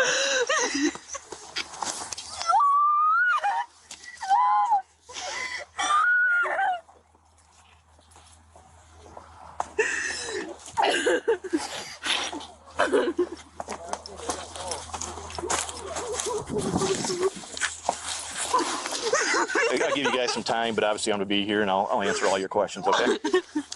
The detective gives the family some time to grieve and heads to the ambulance to examine Kurt's body. According to police records, Kurt sustained a single gunshot wound to the left of his spine, slightly lower than center mass. There's no exit wound, meaning the bullet is likely still inside the body. And if the detective's theory is correct, it should match Trenton's gun. But this presents a problem when all 3 rounds Trenton said he loaded are fully accounted for. So we have a little issue. We do have 3 live rounds, and that's what the magazine takes. So that doesn't mean you can't put the mag in and throw a bullet in, or put a bullet in and put the mag in. So I'm going to go interview him on that real quick, but it sounded like, no, we just had the 3 in the mag. So whatever. Yeah. Nah, bro. At 13 years old, you know right from wrong. If this was an accident, all right, you got a point. But I don't think this was an accident. I think he intentionally shot his father and is being very vague with the information because he doesn't want to get in trouble, meaning that he knows what he did was wrong. So it doesn't matter when special ed people commit crimes. It's not a fucking wave of I didn't know better because I'm special. No, people with Down syndrome, people with autism, people with anxiety issues, like with this, all these type of people from these different spectrums, they understand right from wrong. They do. That's an issue because we need both. We need another. It needs to be 4. Though the detective's leading theory is that the shooting was accidental, authorities begin searching for evidence that could prove whether or not someone else was in the woods. In the meantime, the detective meets with Trenton, Jennifer, and Trenton's biological father, Eric, at a local fire station. The following interrogation has been analyzed by a retired detective who is also a licensed polygraph examiner, as well as a former hostage negotiation commander and instructor. You did great and everything. Literally, you do need to be proud of him. Literally, I haven't seen adults do medical like he did. The director, he would not let, which is perfect. Don't let. I was stolen corn stalks. Building rapport is especially important right from the start. When the detective tells the parents they should be proud and that Trenton did a good job, he's helping build trust. No, I know for sure, Jacob. I'm pretty one, like, I know just as much as you know in terms of watching this video, but Trenton killed his stepdad, bro. That shit was on purpose. Allegedly, I'm stamping it. Bro killed his stepdad. They got into some type of argument or some shit. And when the stepdad was walking in front of him, he fucking popped him. That's my theory. Let's see if it holds true. This reassures them and makes Trenton feel supported. It's an effective approach, because when someone feels supported rather than judged, they're more likely to keep talking and be honest. So we got 3 live rounds, and that's good. Okay, so No, I'm not saying that 100%. We keep an open mind, okay? We are keeping an open mind. That's what we do. I think he would have said I accidentally shot my dad. I really do. I really do think he would have. Yeah. I love that man to death. There's a clear disconnect as Trenton refers to his stepfather as, quote, that man. He doesn't seem upset and continues to deny the bullet came from his gun. If it did, a shell casing should be somewhere at the scene, and authorities begin searching for it with the help of metal detectors and ammunition-sniffing canines. I will attend the autopsy, at which point we certainly should obtain the slug. I actually felt Kurt in his chest. It's got bruising, in the front, so and it's right basically here. So we do have a lot of evidence that we will be able to determine what happened. So again, we flew the drone. It's going to show tire tracks. It's going to show footprints. And we flew way out, several fields away. Though the detective has said many times that he believes this was an accident, Jennifer makes it clear that her son would have no reason to shoot Kurt intentionally. There was no quarrels, no beefs, so I mean, that's... Yeah, we don't know that, because bro literally said, this always happens. This always happens to me. And he also said, he told the cop, when I get angry, sometimes I don't remember. When I get angry, bad stuff happens. He said some shit along those lines to the officer on the fucking body cam. Bro low-key dry snitched on himself. I think I Sang Sweet said that when, like, as soon as he said that, people in the chat were like, oh, he's snitching on himself. And I agree. That I have a little bit of when I'm on scene, my dispatch calls me and says, hey, I got some information. We're going to look at that, and I'm going to get to that. August of last year, 2022, you and him got into an argument, is what's reported. And I'll look at it. If it's wrong, but I just want to. I was upset. Did you call the police? Yeah, I was upset. Yeah. I showed up. I was there. Okay. According to police records, officers were called to their home in August of 2022 after Trenton allegedly punched Jennifer in the stomach during an argument. Trenton claimed Kurt had repeatedly struck him in the face, though officers noted he appeared to have no visible injuries.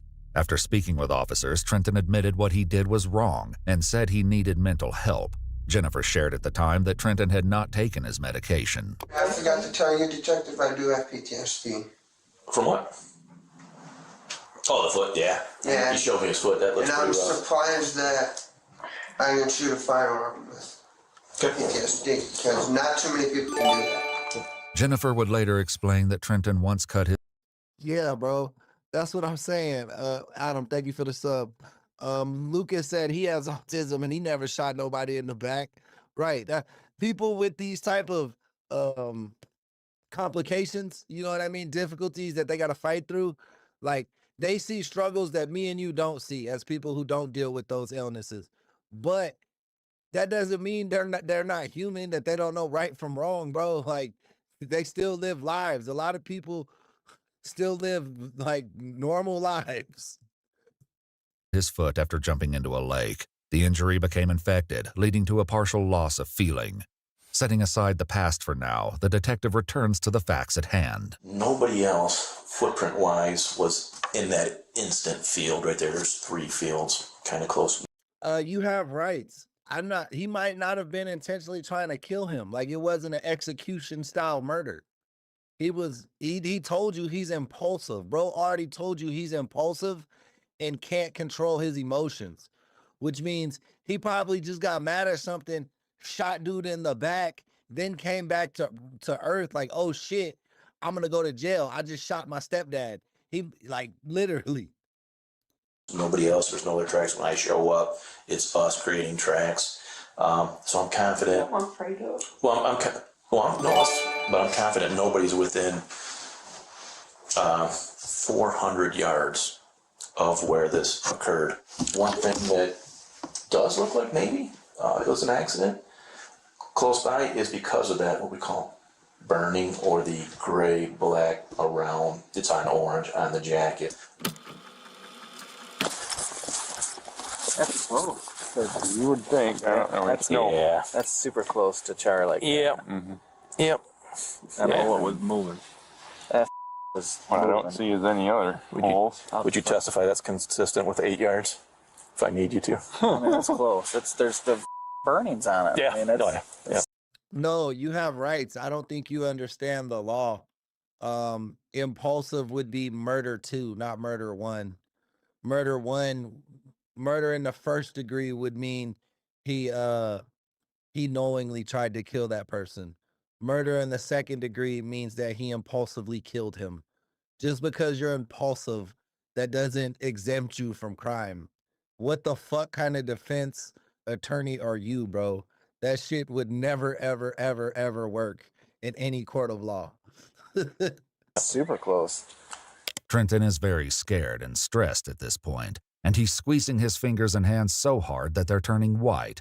He's trying to stay calm, but his body language is giving him away. With the evidence not lining up with his version of events, the detective offers him the chance to correct his story.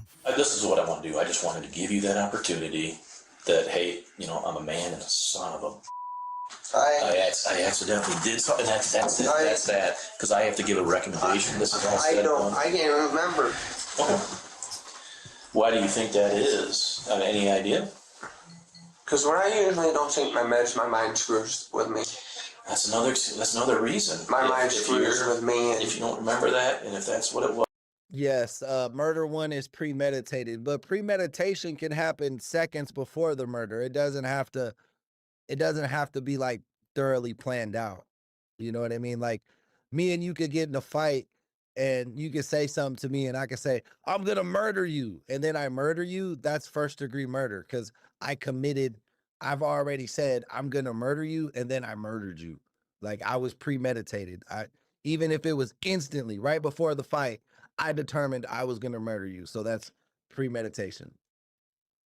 You didn't have your meds today, then that's that. If you now think, son of a, that is what happened, we'll deal with it. You're not going with us today. I feel like you're trolling. You have rights, because tripping and falling and accidentally shooting your dad and yelling at each other and then impulsively shooting your dad are 2 different things. One's an accident, one's a homicide. You are a terrible lawyer. But I want you to speak the truth. I probably could have tripped. Okay. All right. I probably could have tripped. Okay. And then did it go and gone off at that point? If you did, just speak the truth. Don't say I can't remember if I did or not, but I think I did trip. Okay. All right. Is that what you're sticking to?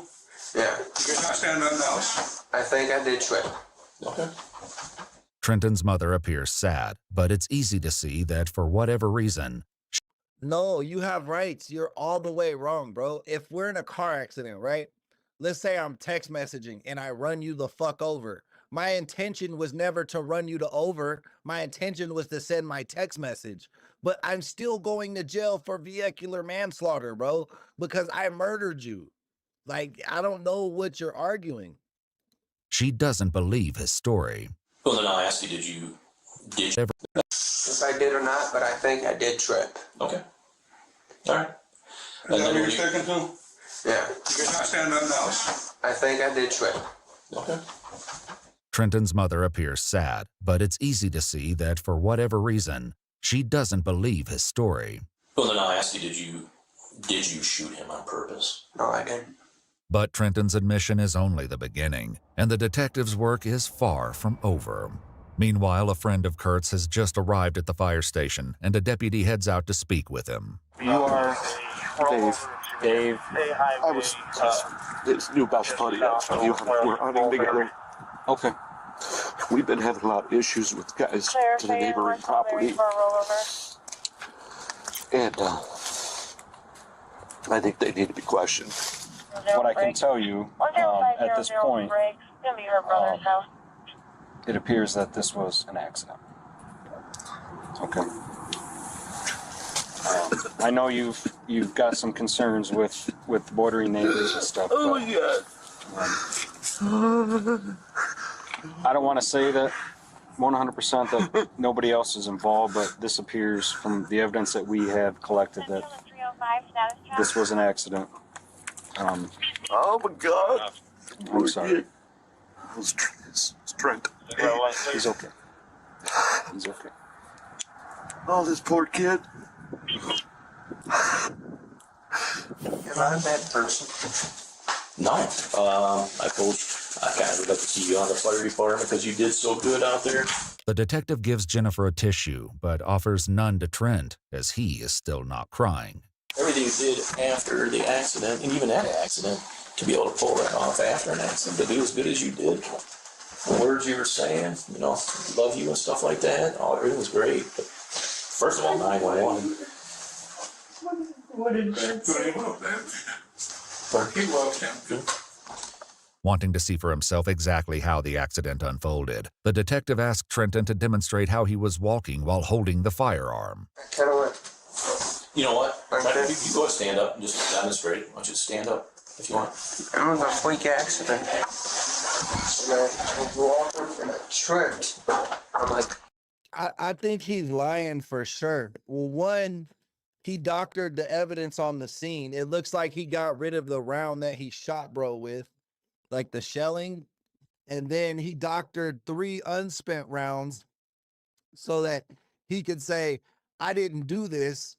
Now he's saying that it was an accident, that he fell and shot him or some bullshit. When if that was what happened, I think that's what he would have said in the beginning. He wouldn't have went on a tangent about how when he gets angry, he can't remember shit and he forgot to take his meds. How was the gun when you were carrying it before you tripped, Trent? How did it happen? Like this. And where was Kurt? In front of me. And 10 yards away. And I didn't mean to do it. That's a freak accident. I believe it. Everybody's gonna hate me now. We totally understand that. Nobody's gonna hate you. Yeah, the whole family out there's gonna disagree with me and everything. The detective could have pressed Trenton further by asking him why his family wouldn't believe him. But as for right now, his story is logical. It's assumed that he avoided admitting the gun discharged because he was afraid. The normal instinct for a lot of people, especially a teenager, is to lie the first time the event is told, as they're scared of getting in trouble. Sorry, Mom. I didn't mean to. I didn't mean it. His mom don't believe him at all. His dad believes him, but his mom, she knows how he be beefing with his stepdad and the shit they be saying to each other. So she don't believe him. I didn't mean to. You know what?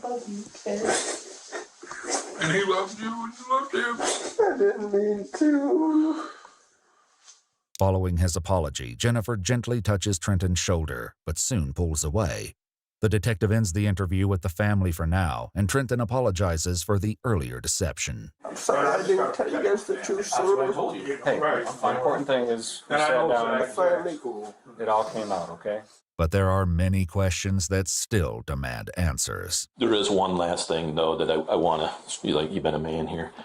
Did you eject that shell and throw it? Did you put it in your pocket? What'd you do with this one? Exactly where it was. Oh, okay. Where was it? He said it landed by the bag, wherever the bag was. It like landed and like all I saw was just something fly. It's like in those bushes, bush somewhere. Okay. But after conducting multiple searches, the missing shell casing was nowhere to be found. After learning what happened to her brother, Kurt's sister contacted the detective with troubling allegations, claiming Jennifer withdrew money from Kurt's bank account while she was still at the crime scene.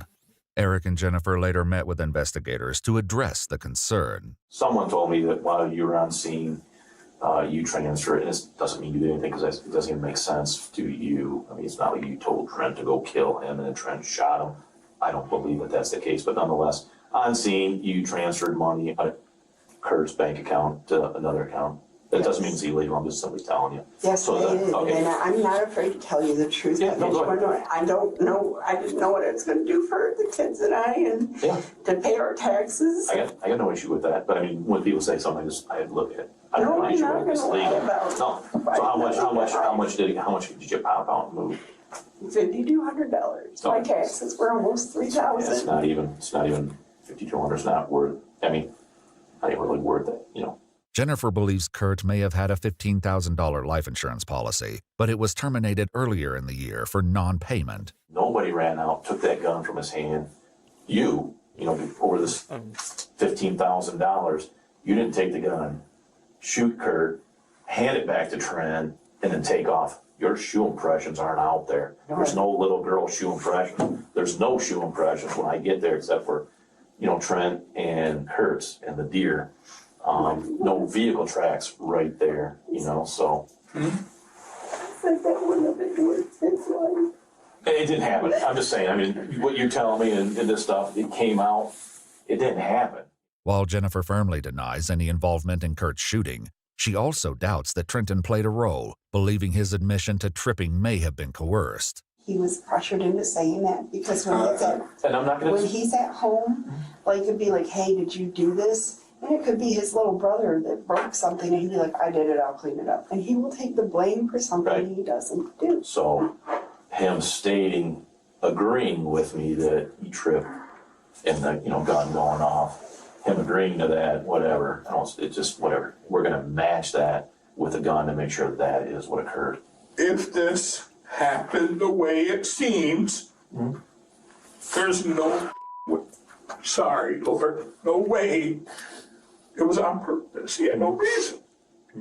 Jennifer and Eric add that this entire incident has been extremely traumatizing for Trenton. Man, I'm going to tell you this. We were driving, and he heard an ambulance.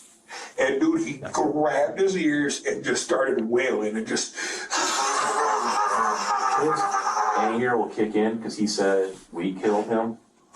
He said the medical killed him. We killed him. Yeah. But you're saying that's an excuse to kill somebody, bro? Frugal. Like, I don't get what you're going through, bro. Having a mental illness and not being able to control your emotions and killing your family member are two separate things.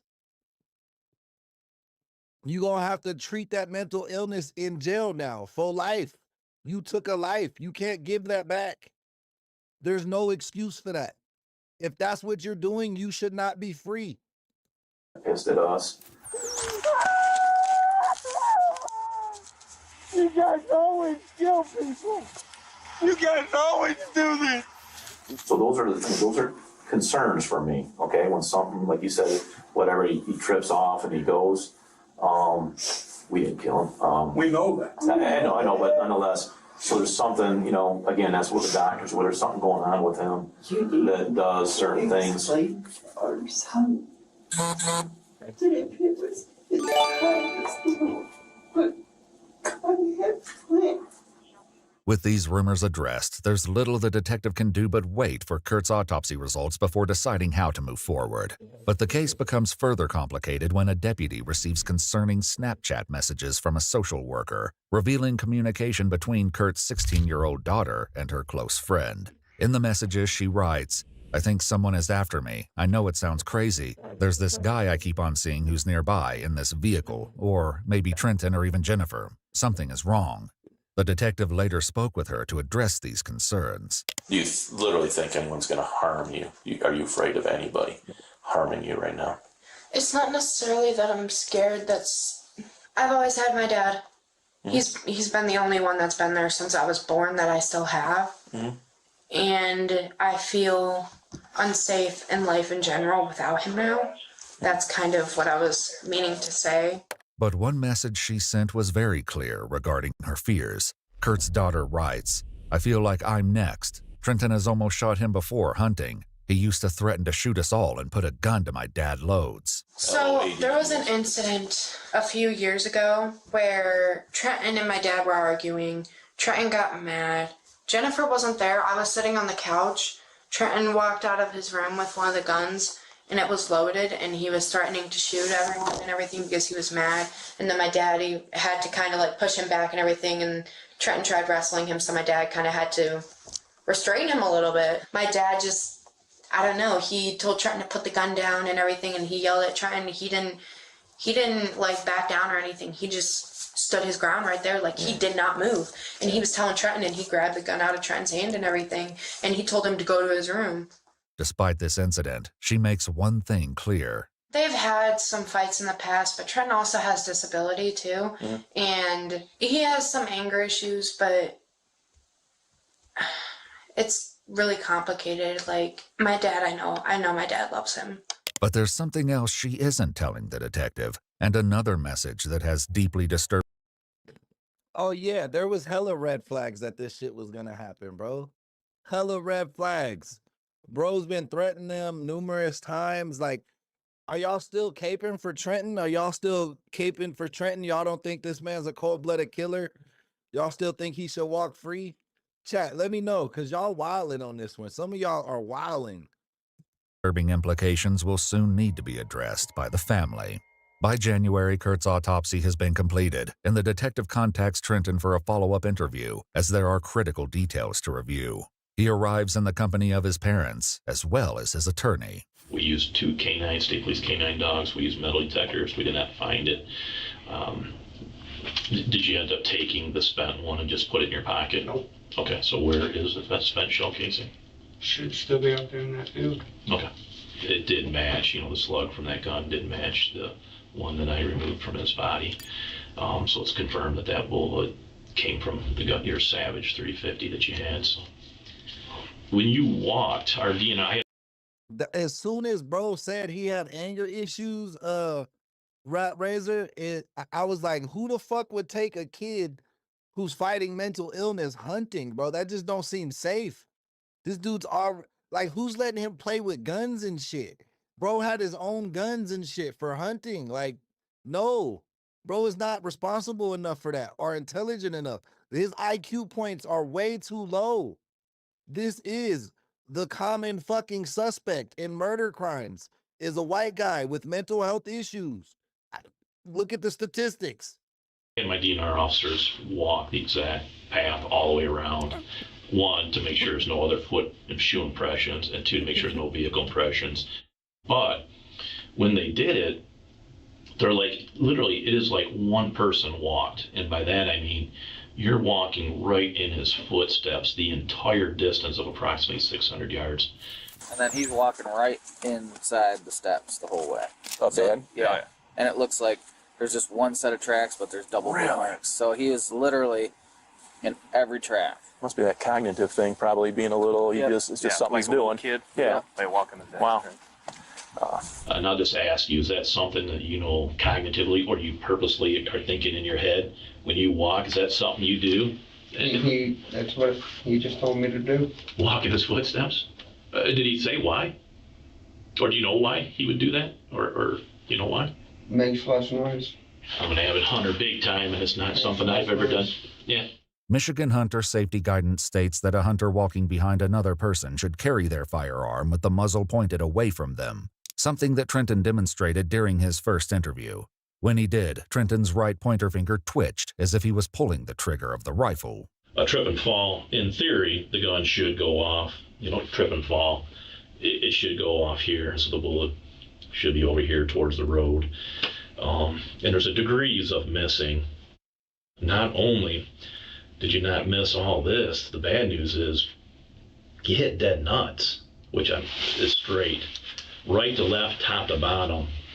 So the problem for us, concern is, it looks like, I don't know why, but it looks like you shot him. That's what I'm saying. It looked like he was just bam. There was no, there was no like fall or nothing. None of that. Bro was literally tracking behind him and shot him in the back. Hey, Joey, thank you for the sub. Okay. Not purposely. Okay. All right.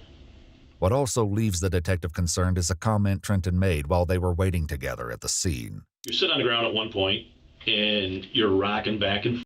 Yeah, at that point, James, if he's got a gun that his parents didn't give him, he wouldn't be able to walk around the house with it and threaten people. Because once they seen him with the gun, they would call the fucking police and he would be in jail. You can't give crazy people crazy toys. Like, you know what I mean? Like if I know I have a son, right? Let's say I have a 15-year-old son and my son is already drinking and partying and come home drunk and shit, and I've grounded him multiple times for this shit. I'm not letting him get his driver's license at 16, dog. I'm just signing him up to say, oh, it's okay for you to drink and drive. Kids are stupid, dog. Kids are so dumb, they'll connect dots that aren't even connected. Like you let your kids listen to like sexual music and they'll be like, oh, it's okay to have sex. We listen to songs like this. Like, I've heard this shit in this type of testimony. Like, I've heard this shit from people's mouths. Like, you have to be careful on the type of shit your kids consume because you're subjectively telling them this shit's okay, even if you don't say this shit's okay. Like, if you let your kids listen to gangster rap music, you have to say, hey, gangster rap music is like WWF. It's not real. Like, you don't really go do this.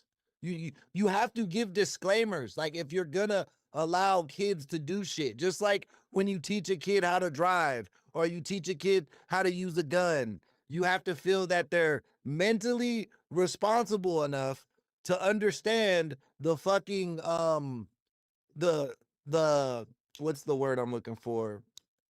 The circumstances. Like what's at, you know what I mean? What's like what we're dealing with.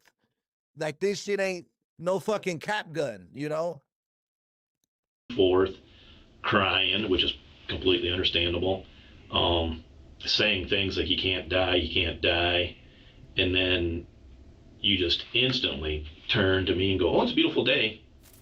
Sorry to have you guys come out here on such a beautiful day. Yep. However, anything is bad. Anything is bad, town. Like, anything at a major level. Like, if you only consume gangster rap, bro, that's gonna be bad. But you can also see the good and bad in everything. Like, if you don't teach your kids that WWE is fake, your fucking 10-year-old son might powerbomb your 4-year-old daughter and break her neck. Like, you know what I mean? You everything you partake in, you have to understand that, like, you have to explain it to them. You can't be like, oh, I want my kids to think Santa Claus is real. Like, no, bro, no. Santa Claus is fun. It's awesome, but I buy that shit, bro. I'm paying for this shit. However, Trenton's lawyer is quick to intervene on this line of questioning. I don't think you can predict what someone would do in that particular type of stressful situation. So we're not gonna talk about that. Okay. But the detective isn't finished, and there are more concerns to address. You remember that incident where I think you said, I'm going to shoot, I was just looking through my report real quick, but I'm going to shoot this school? You wrote on the bathroom wall. You obviously remember that. According to police records, in December of 2022, Trenton approached a school resource officer, saying he found something written on a bathroom stall. In pencil it read, "I'm going to shoot up the school." However, a special education teacher was quick to note the handwriting looked a lot like Trenton's. Kurt defended Trenton at the time. Trenton been snitching on himself for a long time, bro. He like one of them kids that murders another kid and then acts like a witness to be involved in the investigation, you know, to try to get like brownie points from the officers and shit. Time, insisting his stepson would never carry out any acts of violence. But Trenton later admitted to writing it, explaining he did it because he was sick with a cold and tired. Investigators spoke with his school principal, who had insights to share. Trenton, I think, just lives in a world of make-believe sometimes and wants to be the unsung hero in certain situations. With the bathroom incident, he was going to help solve this crime, and I'm going to be like getting the whatever badge afterwards. Do you know what I mean? So we have the facts. Things are lining up. Just say that this is what you've done. But as Trenton is unwilling. That's literally, Tile, that's what I said. That's what I said at the beginning of the video. When they first 5 minutes of the video, I said, Trenton's the type of guy to steal your cell phone and help you look for that shit, for sure. To discuss this incident further, the detective moves on to address something else that is deeply troubling, involving additional Snapchat messages his stepsister sent to her friend. They read, quote, "He's forcibly touched me before and threatened to hurt my dad or me. I don't have anywhere to go that's safe. I want to run." Appropriate thing may have happened between you two when... Bro, I literally feel so bad for that stepsister, the actual daughter of the victim, because think about it, bro. She's in the household with this psycho-ass kid, and everyone around her is coping for the person that murdered her father. She's seen this guy threaten her father with a gun before. Her dad had to punk him and take the gun from him. She's also been abused by this person who killed her father. And mind you, that was the guy that fucking, those weirdos, this is the guy those weirdos were caping for. Frugal Pigeoneers, and who's the other guy? There was another guy that was in here, and You Have Rights. They were caping for this man, bro.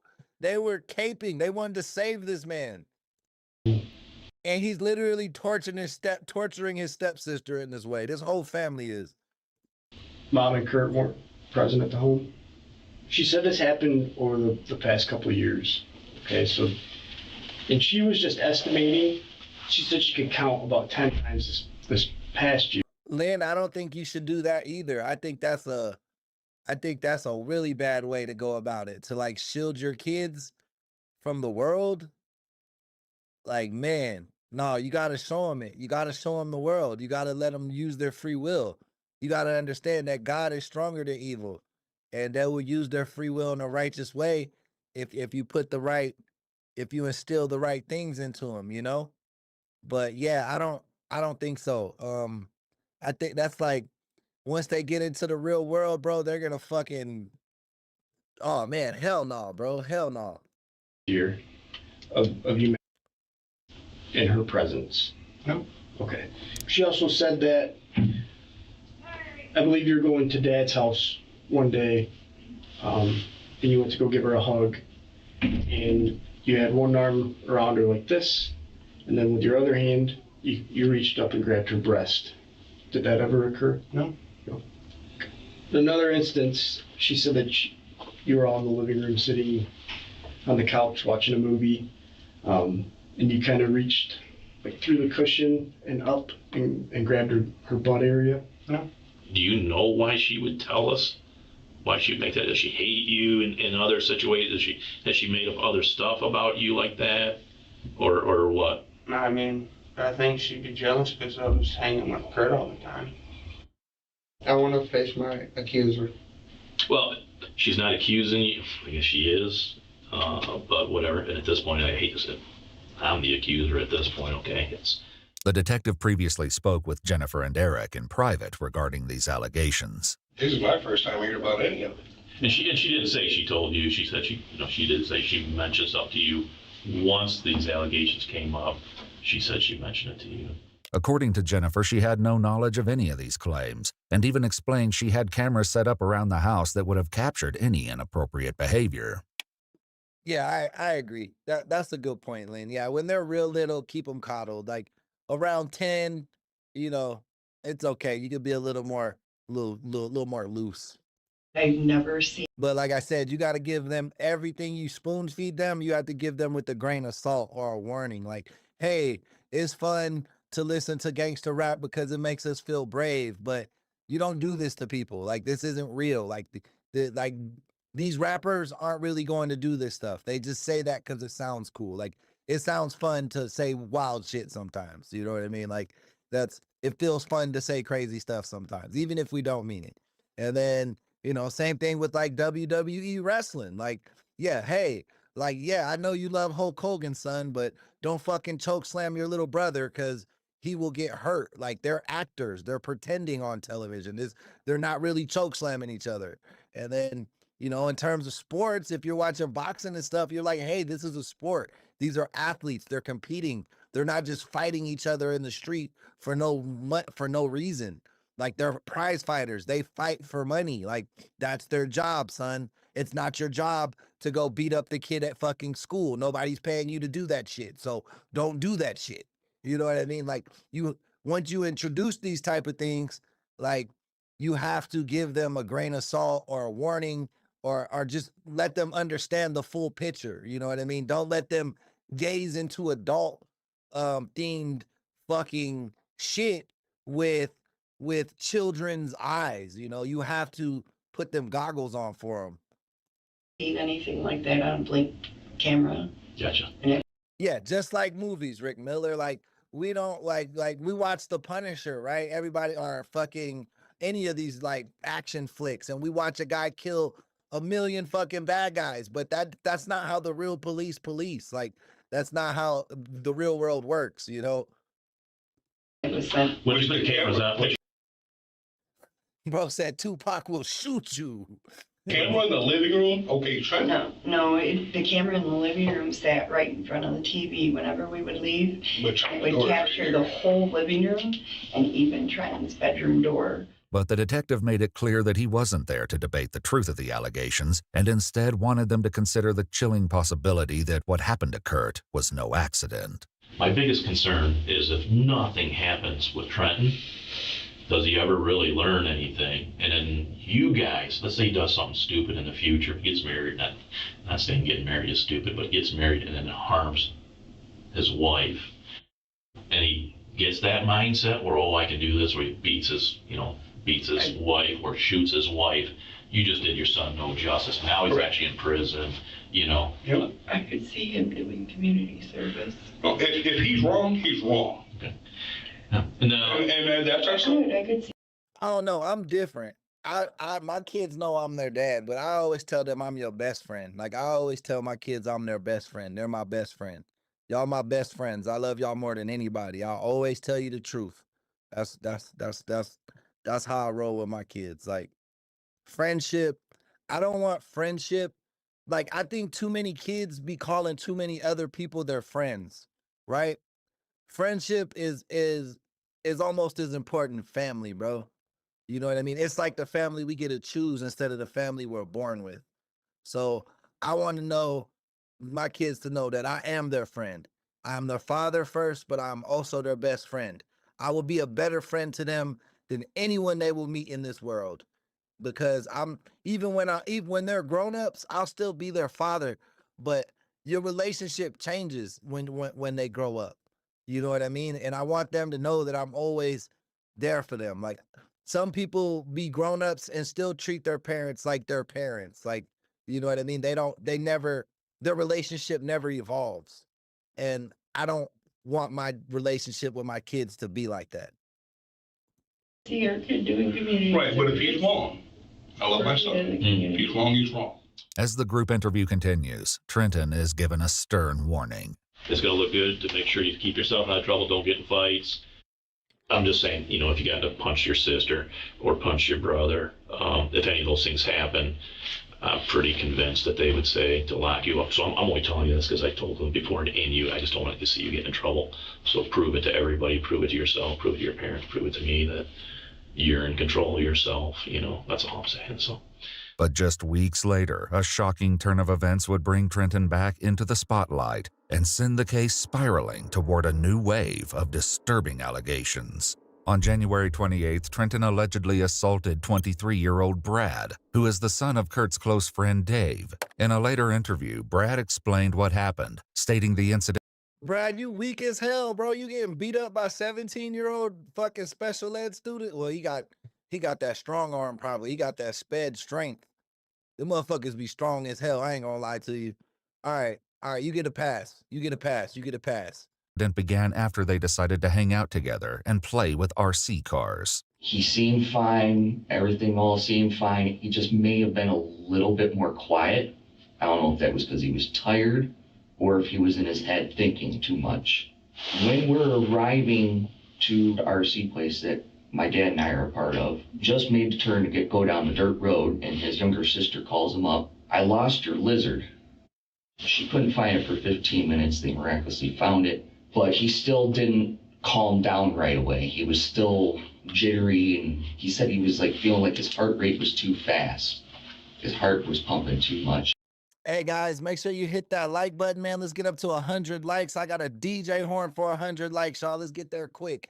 29 away. Subscribe if you're new to the channel. Check out the memberships. We need some more sponsorships, man. This show is 100% community funded. We have no sponsorships, no deals, none of that. Y'all take care of us, and we love you so much for that. So if you can afford to do so, please check out the Cash App, Super Chat, or drop us a gift. Either way, show us some love. Thank you for your time. Let's get back to the video. I said, dude, just calm down. Calm down. Let's plug in our RCs and go and play.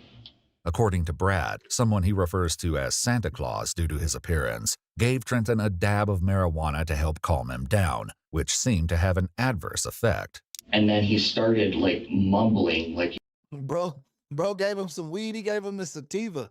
He gave him the sativa weed. That shit, he started getting hyped up. You need to give him that indica, dog, that myrcene terpene.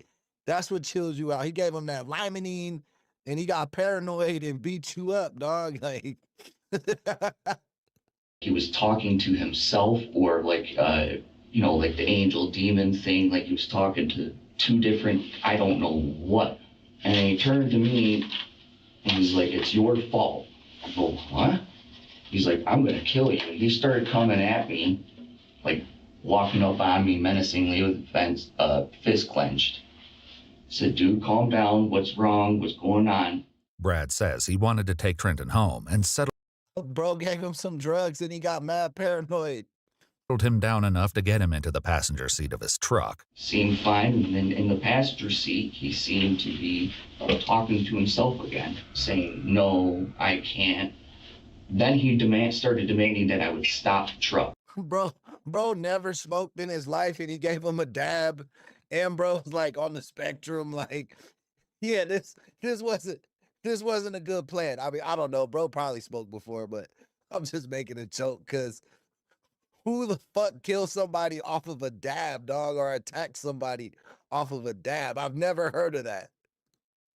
I go, why? What's wrong? Are you okay? What's wrong? He goes, no, nothing coherent in terms of a sentence. He tried to piece something together, something about his dad and his mom at first, and then he kind of just dropped it. When you say dad, we talking about Eric or? I'm assuming Kurt. Brad then decided to call Trenton's mother, Jennifer, and that's when things took a violent turn. Are you on the phone with my mom? No! He started wailing into me, grappled me with one arm, and was punching me on the left side. And I remember screaming and yelling. Damn, bro. He was punching you hard as fuck. You got bruises on your forehead. You got a black eye, a broken nose a little bit. Your mouth is swollen. Bro, you didn't swing back at all? It don't seem like he got no hits in. Yelling to him, stop, Trent, stop. please stop. Why? I know my phone was still on and I dropped it. I said, Jennifer, he's trying to kill me. Please help. Call somebody. I couldn't get him off of me. There was no way I was going to be able to get him off of me at all. And I remember asking him, why? What's wrong? Why are you doing this? Stop. And the things that he was saying was, you took my father from me. You took my mother from me. And when I'm done with you, I'm going for your dad next. Brad shares that in retrospect, he can think of one reason Trenton may have wanted to kill Kurt. He explains that Kurt invited him and his father Dave to join them hunting that day, and if Kurt told Trenton, it may have set him off. Trenton has always said that Kurt was the only person that has taught him anything. And I think by us coming into his life, he did not like that. Like, it was a jealousy, spite thing. Has Trenton told you he shot him? That he shot Kurt? Not the Yo. So Trenton was jealous that this guy and his dad went hunting with them two that same day. He just wanted it to be stepdad and stepson, but the stepdad invited his homies, and that pissed Trenton off. shot him directly sentenced. No. How did he say it? He said, I had to do it. It's because of you and your dad, because you guys came into our lives. If it wasn't for you, I would still have my dad and I would still have my mother. And I want to say he said that if we were gone, it would be all fine. According to Dave, who has been listening in on speakerphone, he's spoken with Jennifer several times since the shooting, and she is still convinced there was someone else in the woods that day. You know, it's almost like she's afraid to admit, and she's a couple times has said, my son is not a monster. And I've told her, I said, no, I know your son's not a monster. I said, but he has some demons that we got to find out what's going on. Right. Okay. She admitted herself that he's at his dad's because if he was to go off, she wouldn't be able to handle him. While Brad's theory that Trenton was jealous offers a possible motive, the detective will soon learn he may have had more than one reason to pull the trigger. Following the incident with Brad, a warrant was issued for Trenton's arrest, and on February 12, 2024, they find him at his father's house. You guys will be hearing from my lawyer. They're here right now. Take a second. Yes, Jennifer. Trent, you got anything on me? You guys are supposed to call my parents. Yes, they're here right now. Detective Greca, number here right now. Because they didn't call the lawyer. So Warren, remember I told you not to get in any trouble? He has disabilities, man. Yeah, but remember I told him not to get in trouble? He beat the out of that kid, so that created some issues. Yeah, but see, there's no charges being pressed. Regardless, he beat the out of somebody. I told you guys not to get in any trouble. Eric gathers his son's medication and gives him a hug goodbye, along with a warning. You gotta stay calm. Yep. Okay. He stays calm. He goes to the juvenile versus the adults. Right, I know. So He just has disabilities. I know. I'm trying to explain that. You know, I've got kids too, and I trust you. And I'd much rather them go to the juvenile than the county jail. You know what I'm saying? I know. You're gonna be okay. Yep, I know. I love you. I love you. They better not put this big ass fucking dude in juvenile hall, bro. Send his ass to real jail, bro. He gonna be in juvie bullying all the other little fucking kids. Pops. And hey, how'd you guys know where I was? Stalking me? Because there's nobody hiding. Right. Are you? It's the only other way that they know. No. Are you hiding something? No. Right then, shut your mouth. The only other way that they know. Shut your mouth. Trenton is transported to the Maurice Spear campus, a youth detention. That they know. No. Are you hiding something? No. Bro, that's a Hall of Fame FUPA right there. That's a Hall of Fame FUPA. Oh, man. Hall of Fame FUPA right here, guys. Hall of Fame. Holy, that shit jiggles while she talks. Watch. Right then, shut your mouth. The only other way that they know. Shut your mouth. Trenton is transported to the Maurice Spear campus, a youth detention facility. After final hugs from his parents, he's left in the hands of the staff, who are told what comes next for Trenton. I just know with the campus, they know that things go a little different, but now he's actually being charged as a mall. So, right. And that part's going to piss him off. First of all, the kid doesn't know it's open murder. He thought it was careless use, which was what we thought originally, careless use of a firearm causing death. We got new information, so we changed it a little bit, and it's now open murder, and he's being charged as an adult. both of those are gonna put him over the edge. The mom can't handle him. They told us when he finds out he's gonna nut out. So anyhow, here you go. Have a good day. We're out of here. Following his arraignment the next day, Trenton is charged as an adult on one count of open murder, among other charges, and is given a staggering bond of $10,005,000. He's later transferred to the Lenawee County Jail, where one thing quickly becomes clear. Inmates cannot be trusted with dark secrets. According to one of them, Trenton began butting heads with an inmate named Ed, leading to a chilling confession. He says, I'm gonna kill him, dude. I'm gonna kill him. Like referring to Ed, right? Because he pisses him off all the time, Mm-hmm. And I said to him, like, hey, you should be careful of saying like that. You remember you are in here for a murder case, and that's not gonna help you someday. Like saying all that. And he said, it doesn't matter anyways. Everybody knows that I didn't kill my stepdad on accident. Mm-hmm. And I said, what? What are you talking about? Why do you say stuff like that? Is that true? And he said, yeah, something about not wearing his shoes, his shoes that he was supposed to wear that day, so that he would have a reason why he fell, or why he made it look like he fell. And, then he could say that the gun went off. Mm-hmm. And I'm like, whoa. And I said, well, what were you even pissed off at him about? And he said, well, he kept saying stuff about my stepsister. He said that there was some incident that happened with his stepsister and, him, something inappropriate. He wasn't the only one to come forward, as another inmate met with investigators to share more of Trenton's revelation. See?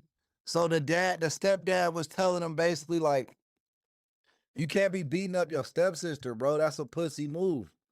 And then he got mad and shot his stepdad. That's what it was.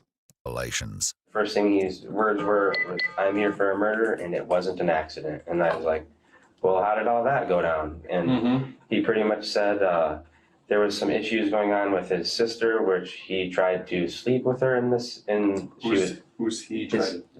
Trenton tried to sleep with his stepsister, which was only 12 at the time. And his stepdad found out. His stepdad called him out on it in front of everyone in the house, and he got extremely upset about that and felt like his stepfather had betrayed him or something. He adds that Trenton admitted he was angry and convinced his stepfather to go on the hunting trip. He said once they got out there, he let him get in front of him quite a bit, and then he took a stance on one knee and raised the rifle, and he said he shot. Stills taken from trail cameras show Kurt in the moments leading up to his murder. They would be the last known images ever captured of Kurt alive. Another inmate who knew Kurt personally and was familiar with Trenton before they shared space in the county jail also came forward to share Trenton's alleged confessions. He said, I'm a real good shot. When I shot Kurt, I did it from one knee, from the hip. And then he said, I shot through a hole this big. Trenton Berry's a scary man. Right. Based on what I've listened to, yes, according to what you said. I'm a freaking hardened criminal, dude, and I wouldn't trust that guy around my dog.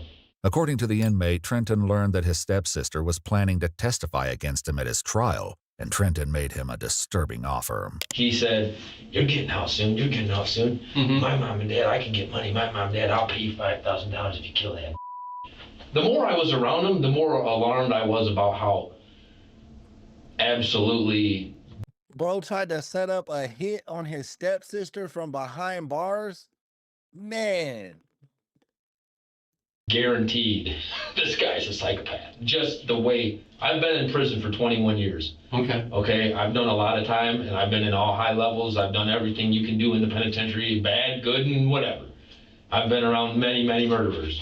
And he has a definite psychopathic feel to his personality, to his way he acts, to the way he gets angry. She's scared to death of him. Okay. And that she's thinking about changing her name because she's worried that he's going to get out and do something. He's also talking about her.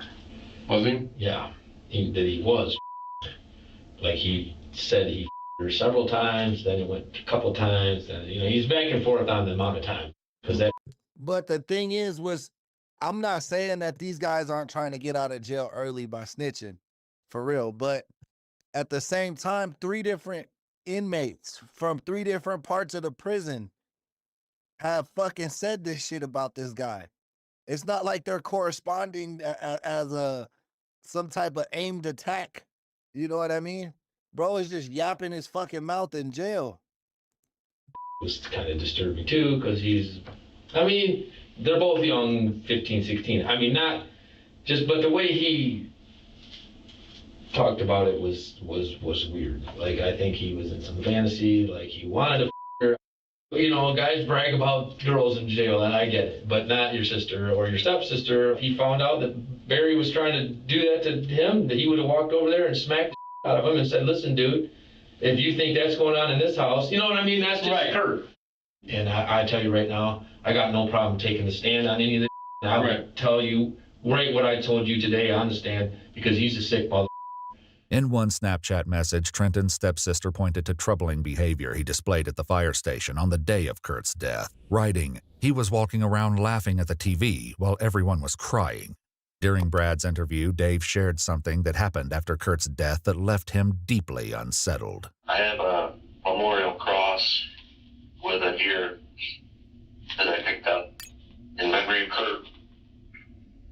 And Trent said to me, he said, "You miss Kurt, don't you?"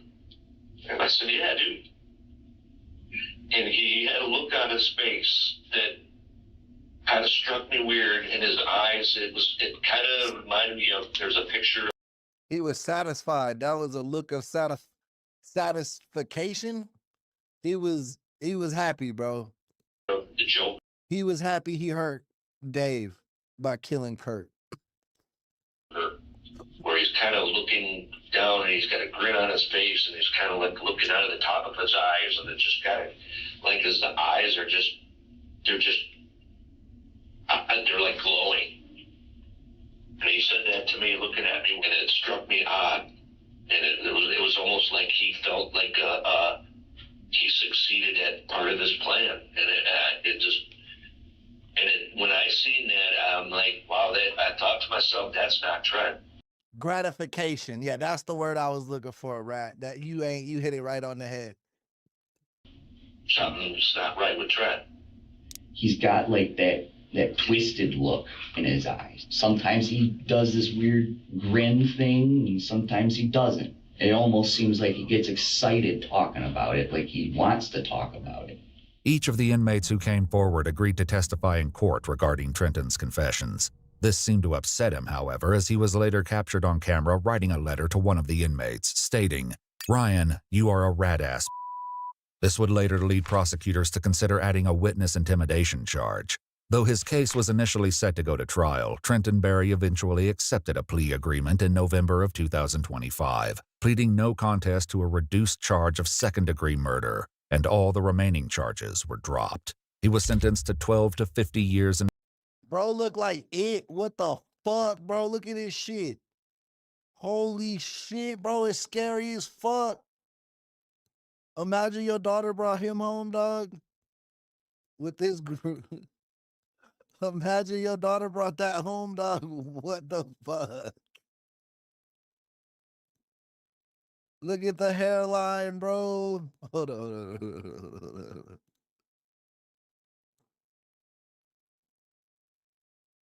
His shit all the way.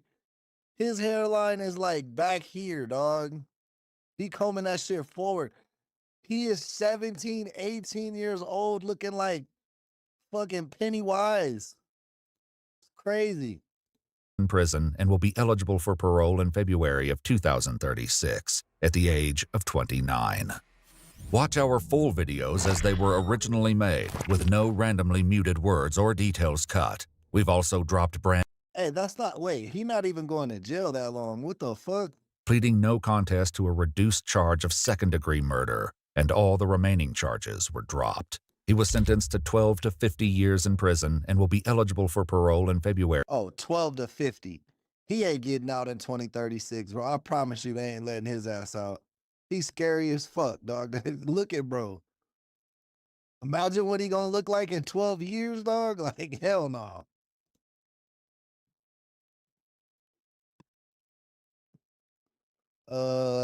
Bro balding at 18, fucking baby Pennywise, that's crazy. So basically he killed his stepdad for calling him out for trying to assault his 12-year-old sister. That's crazy. Um,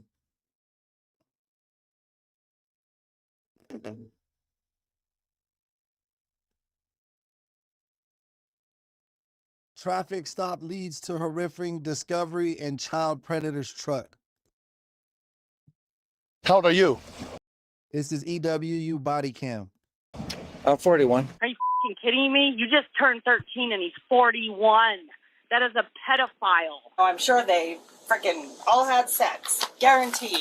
How old's your friend? 18. That girl's not 18? Who knows what the hell is on? I don't even want to know what's on that phone because I'm going to want to go kill the son of a... On July 5th, 2022, just after midnight, a New Mexico State Police sergeant noticed a silver truck crossing multiple lanes at once without signaling. As he pulls the driver over and approached the vehicle, little did he know that he was about to uncover a dark and twisted case.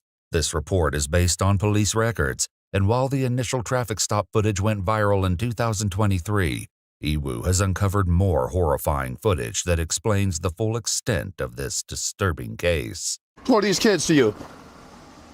This is my friend. That's your friend? Yeah. How old's your friend? 18. That girl's not 18. Trust me. She don't look 18. Ma'am, how old are you? I didn't ask you your name. I asked you how old you were.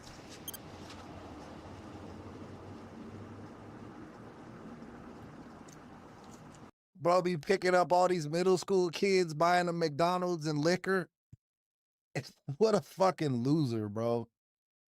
Jeremy, turn the car off and come back here and talk to me. All right.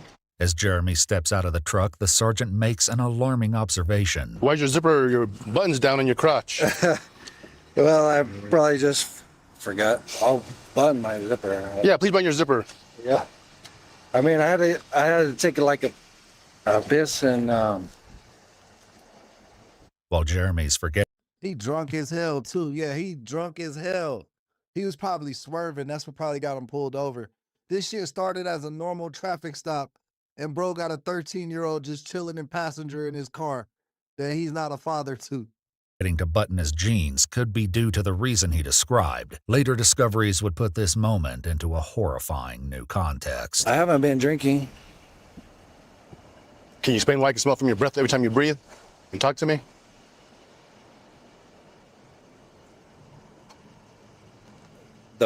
What is that? All those people in the car, who are they? They're just my friends. I mean... Do you normally hang out with people who are young? Hey, what up, Matt? Welcome to the chat, baby. How old are you? I'm 41. 41? Okay. Hang tight right there, okay? The sergeant returns to Jeremy's truck to get the children's information. Meanwhile, the other officer begins asking Jeremy more questions. Go and take your hand out of your pocket, bro. All right. I'm gonna pat you down real quick, okay, bro? Just for weapons. Hey, Mies, is that you? The officer discovers a knife in Jeremy's pocket and places it out of his reach. So all these people who were coming from your house? Like I said, No, we went to go pick somebody up. That, Why? Because, What was your original location before you drove to this spot right here? That was my house. So your house. So you're coming from your house, you're going to go pick someone up. Where's that person at? They weren't there. Oh, okay. So now where were you guys headed? Headed back to the house. At this point, the officer has little doubt that Jeremy is too intoxicated to drive, so he asks him to complete some sobriety tests. Before the test can begin, the officer must ask Jeremy some questions, but nothing could prepare him for his bizarre responses. Do you got any traumatic brain injuries? Possibly. I mean, I don't know. Maybe. Why do you say possibly? It'd be a yes or a no. How would you know such things? The doctor would tell you. Do you got any problems walking, turning, or balancing? Possibly. Back at Jeremy's truck, the sergeant asks the children some basic questions, but they don't make this process easy. How old are you? And don't lie to me. I mean, I'm not gonna play the game where you lie. I know that you're not 18. Okay. So if you want to have attitude, you in the front. Okay. we go about it another way. The two female children still inside the truck are twin sisters. What the sergeant doesn't know is they have a disturbing connection with Jeremy. Meanwhile, the other officer asks Jeremy to do more tests, and he performs They think that's their boyfriend or some shit. poorly on each of the physical assessments, leading the officer to conduct some alternative cognitive. But imagine, bro, your fucking kids just hanging out with some 40-year-old guy who's fucking feeding them drugs and fast food and beer and shit. Like, holy fuck, dude. I would beat the shit out of them. I'm gonna have you recite the. I would go to jail. Like, I would go to jail for what I would do to my kids if I found out they were doing some shit like this. Alphabet going forward from the letter H to the letter S. I want you to do that without singing the alphabet, okay? Do you got any questions with that? Okay. So you want me to the letter H? Yes. To the letter S? Yes. Can you just give me an example, please? I'm not going to give you an example. Since Jeremy didn't pass a single test without heavy assistance, the officers placed him under arrest. He was charged with 6 counts of felony child abuse, 2 driving offenses, and 2 alcohol-related offenses. But this is only the beginning of an incredibly dark and twisted investigation. Later that morning, 911 operators received a call from the grandmother of the twin girls who were in Jeremy's truck hours earlier. The twins revealed a secret so horrifying, it made their grandmother's blood run cold. I need to make a report about sex crimes against kids. My 13-year-old granddaughter has been seeing a 41-year-old. To protect the identity of the victim, we'll be referring to her as Jane. That's her boyfriend. And then my other twin granddaughter says, well, he's old enough to buy alcohol. And then my other granddaughter's all, well, he's going to take care of me. Are you f***ing kidding me? You just turned 13 and he's 41.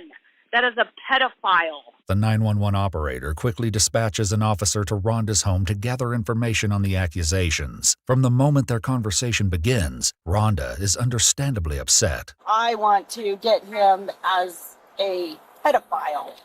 Yeah, okay. And who is he to them? Cut, she met him off freaking Snapchat or Instagram. Yeah. That's fucking scary, bro. That's fucking scary, bro. You can't be letting your kids have those type of accounts, bro. And if they do, you have to monitor them. You have to take their phones from them and breach their privacy for their own protection. Like, you have to look through their fucking phones, dog. Trust me, I want to kill this son of a. Okay. And what did they say? They say that I'm gonna get both it. of them are. No, just one. Just one? Yep. Okay. Somehow, even though Jeremy was behind bars, he managed to borrow a guard's cell phone and contact one of the girls. One of them asked Jeremy to pick her up, only for him to ask how he was supposed to do that from jail. In another message, he asked them for money. And I don't know if she had sex with him last night, but I know that that is her boyfriend. That she freaking takes off at 1 in the morning, 12 in the morning, 8 o'clock at night. God, there's so many. And I tell them, I'm like, do you honestly think a grown man? How was this grandma not privy to this before they got arrested in the car together? Like, you're sitting here saying she's sneaking out and doing all this. Like, what? How? How does a 13-year-old girl have this much freedom, bro? It's wild. Hey, man, make sure you guys hit that like button. We're 8 likes away from 100 likes. You know I got a DJ horn for 100 likes. Let's get it. Back to the video. Is gonna take care of you like they're pedophiles, you idiot. Rhonda explains that her granddaughters, Jane and Jalen, and their 2 brothers are in the custody of their great-grandfather, Ron Campbell. The children's father had passed away earlier, and their mother lost custody of them due to her incarceration. The twins have a history of behavioral issues, including running away from home frequently. Rhonda believes they'd been with Jeremy during these times. So they met on Snapchat. I'm sure it's Snapchat is or what some I'm assuming. Media. Yes. They've been together for years. I think she just found out about the relationship, about where she was sneaking to. But my thing is, if you knew she was sneaking this whole time, why didn't you try to nip that shit in the butt, bro? I promise you she wasn't running away to her other granddad's house like you said you thought. Like, that's crazy. Yep. The officer steers the conversation back to what happened earlier that morning. They went back to his place and Some apartment. So I'm sure they freaking all had sex. Guaranteed. And the guy was drunk. said you had pictures Oh. on. No, I have the cell phones. Okay. So I just need to, they're Apple phones. So I need to get into them. Yeah, they're locked. How do you know there's pictures? Because they send new all the time. Have you seen them, or how do you know they're sending pictures? Yes, I have seen pictures before. So who knows what the hell is on? I don't even want to know what's on that phone because I'm gonna want to go kill the son of a. Since Jeremy is currently in jail, the police must urgently collect as much information as possible while he's being held. If he's released and finds out about the investigation, he could destroy any evidence connecting him to the victim. Rhonda requests the police obtain a search warrant for Jeremy's home multiple times. I know that there's more, and so I guarantee it. So just listen to me and get search warrants for frickin' everything. Later, the children's great-grandmother, Mary Campbell, makes a call to the police to report that the twins told her about how the children ended up in Jeremy's car that night. When they left the house on the 4th, they were just going to go up because Jalen is on house arrest. They asked if they could just walk around the block or walk up the block, and we had let them have one of their girlfriends over, and the girlfriend had 3 guys that wanted to come too. So we had 6 kids here for fireworks. So they walked around the block, and that's when evidently Jalen called this man and asked him to come get him. Well, he loaded all 6 of those kids in the car, and they went evidently to his apartment. Mary had asked the girls questions, and their unsettling answers further implicated Jeremy for child endangerment. I said, "Sis, did y'all drink?" And she said, "Yeah, he gave us all alcohol. We all had shots." After gathering as much background information as possible, detectives ask Jane to come in for a forensic interview. To ensure she's comfortable, Rhonda also sits in on the interview. Is there anything between yourself and Jeremy that's on? So Jalen is the sister, and Jane is the other twin who's the actual quote-unquote girlfriend or victim of the pedophile. On your phone, whether it be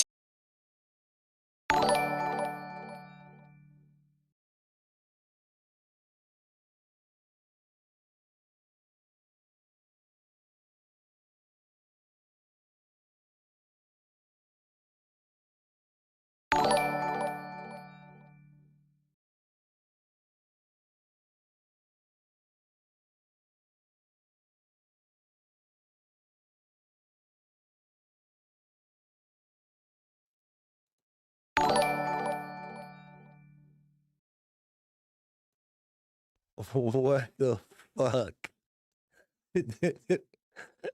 Bro, I fell so hard, bro. I leaned way back in my chair. Hopefully, I think we're good. I think we're back live.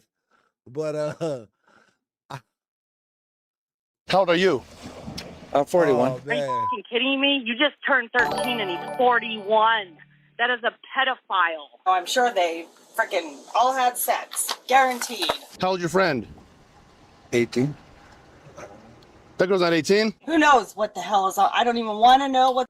All right, let me explain what just happened, bro. Let me explain what just happened, bro. I leaned way too far back in my chair, and that shit like fell from under me. My leg then hit the fucking power button on the computer and restarted it. And I thought I was still filming. So like I was on the ground like, oh fuck, that hurt. And I thought y'all seen that shit. But y'all didn't see that shit, bro. The computer restarted. But man, I fucked my whole leg up, bro. Like I got like a scratch bruise all the way down my leg and shit. What the fuck, dog? Where were we at in this case, bro? I think we were right here. All right. All right, we're good. We're good. We're good.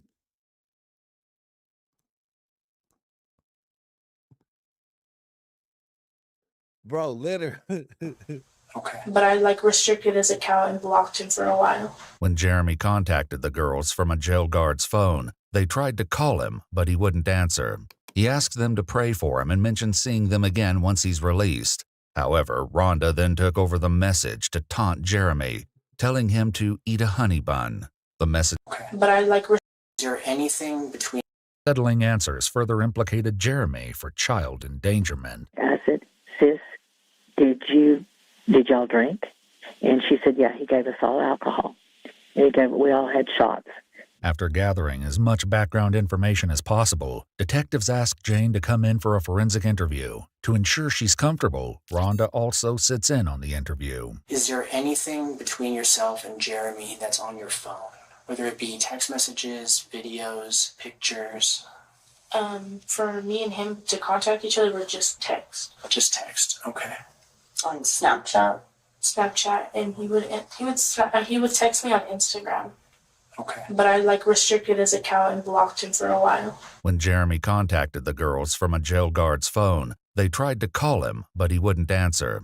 He asked them to pray for him and mentioned seeing them again once he's released. However, Rhonda then took over the message to taunt Jeremy, telling him to eat a honey bun. The messages stopped coming in when Jeremy was informed that police were investigating the case. Do you remember whether or not if he had sent you any videos or pictures to your phone? He sent a picture of me to my phone. Okay. Off of his account on Instagram. Okay, can you tell me about that picture?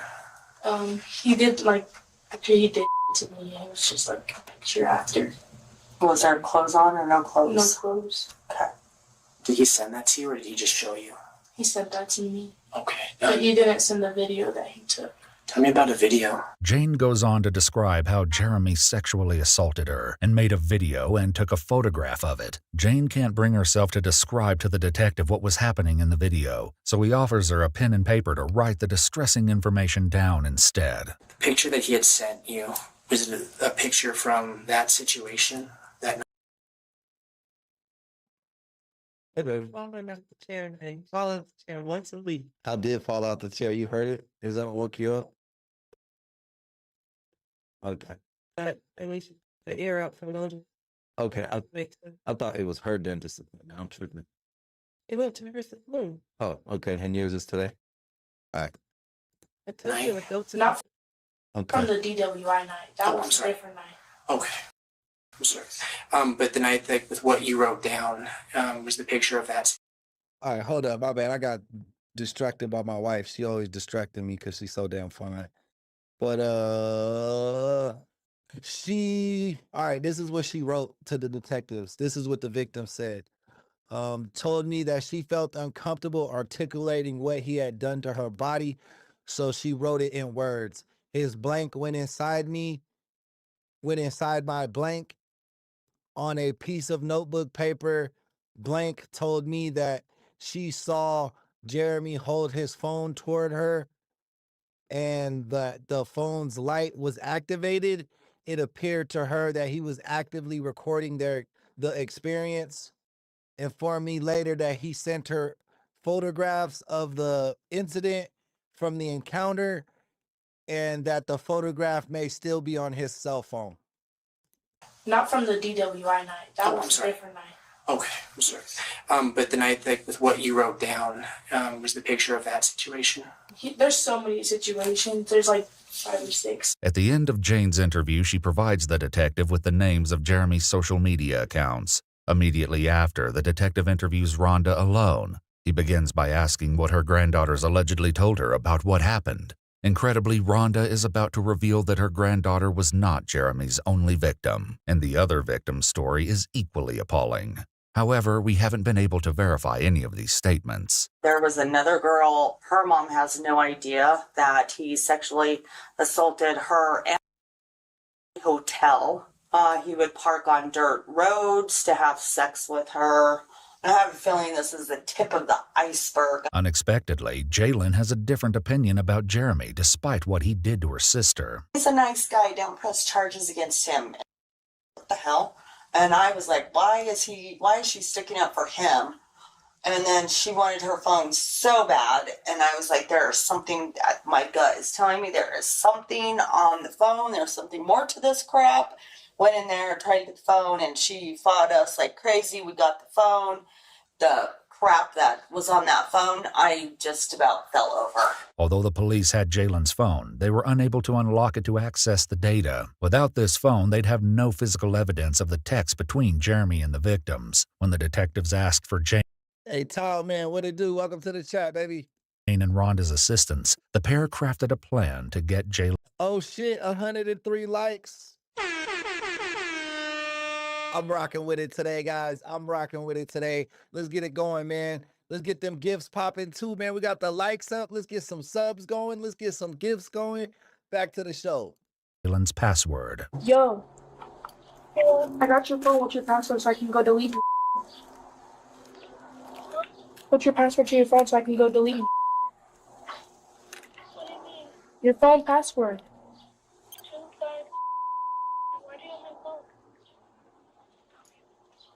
Because I'm deleting your thing. What do you mean you're deleting everything? Do not delete my Snapchat. Alarmingly, both victims created explicit content on their phones, but it's unknown whether Jalen ever sent any of those to Jeremy. While both girls deleted most of the explicit content from their phones, the police were able to recover several months' worth of data. Rhonda relayed several graphic messages to the detective, clearly repulsed by what she'd read. I took the phone because I knew there were on there, and I just had that instinct. Yeah. But I had no idea what was going to be on that phone. According to the police report, Jeremy sent Jalen dozens of disturbing messages where he propositions her, even after she clearly stated her disinterest. Despite knowing she's a minor, Jeremy offers her a drink, but she refuses, stating that she doesn't want to be addicted to drinking again. In other instances, he repeatedly expressed his love for her, threatened to beat up any boys who flirted with her, and invited her to drink alcohol with him, among other things. Tragically, this was only scratching the surface, as there was one more monumental secret that Jane had hidden from Rhonda. Shockingly, Jane had also become pregnant at 12 with Jeremy's child. It started off those months ago that she... God damn, bro, all this shit going on, and the mom didn't know? It seemed like nobody was paying attention to these kids, to be honest with you. She was had a miscarriage. She was pregnant. I didn't know that he was in his 40s. She called my daughter Presley, her aunt. Oh, she knew the 12-year-old. That wasn't no damn miscarriage. They gave that little girl a plan B or some shit. I promise you that. But she said she didn't know the partner at that time was an adult. Bro, if my 12-year-old came home pregnant, I'm about to figure out who the fuck impregnated her. Whether we doing the plan B pill or not. Like, I'm figuring out who the fuck this is, and I'm talking to their parents. Like, even if I think it's a kid, I'm not just gonna let it slide, bro. And said she thought she was having a miscarriage. It came out. She sent my daughter the picture of the fetus. That was Jeremy's baby. She flushed it down the toilet, and she said she gave herself a miscarriage. And as far as that pregnancy, is there any paperwork from the hospital? Nope, nothing at all. Frightfully, the detective learns there's a chance that pregnancy was not the only one. Last time she had sex with him was about 3 weeks ago. She thinks she could be pregnant again. I bought her 3 pregnancy tests. 2 were negative, 1 might be positive. He used no protection. According to the police report, when Jane's Aunt Presley was interviewed by the detective, she shared that Jane told her the father was a white boy from school. According to Rhonda, neither Jane's mother nor the aunt ever took Jane to the hospital to receive medical care following her miscarriage. What the fuck? What's going on, bro? She literally said she sent me a picture of the fetus down the toilet. And y'all didn't take her to the hospital? You just out here raw dogging fucking abortions for your daughter? Like, man, lock the whole damn family up, bro. While at first Jane told Rhonda that no one else was aware of the pregnancy, she later revealed this was untrue. Jane had told Jeremy, and his reaction was utterly disconcerting. There are messages that he wanted a little girl and he was happy she was pregnant. So you will find that on his phone because he doesn't write. With Jane's testimony and the evidence from her and Jalen's cell phones, the police were able to arrest Jeremy again after he was released from jail for his DWI charge. He declined to answer any questions from the police and asked for a lawyer. In December 2023, Jeremy was convicted of criminal sexual penetration of a child under the age of 13 and contributing to the delinquency of a minor. On August 5, 2024, he was sentenced to 36 years in prison and will be required to register as a sex. Yeah, that's crazy, bro. I just don't get why those parents didn't take that little girl to the hospital, bro. After all that shit's happened. Like, whoa.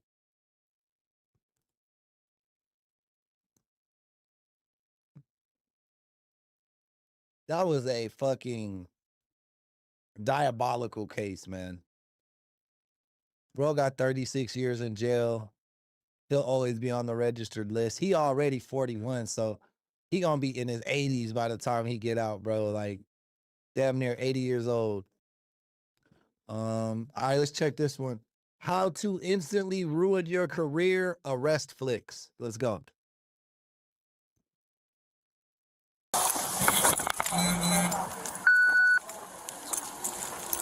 What's going on?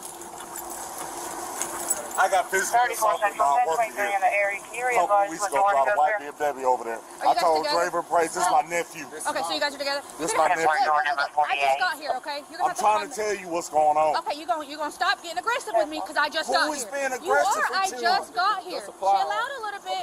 Talk to me from the beginning. Yeah, I'll tell you what. No, you're not gonna walk away from me because I'm here. Just hold on. Stop. Nobody's being aggressive. Talk I'm to me talking. from- This is how I Oh, talk. you're gonna have to tone it down a little bit. Talk to me. Walk it down from the beginning. Hold on. Talk to me from the beginning. I'll wait for another And then assaulted by another person. He was threatening somebody to defend himself.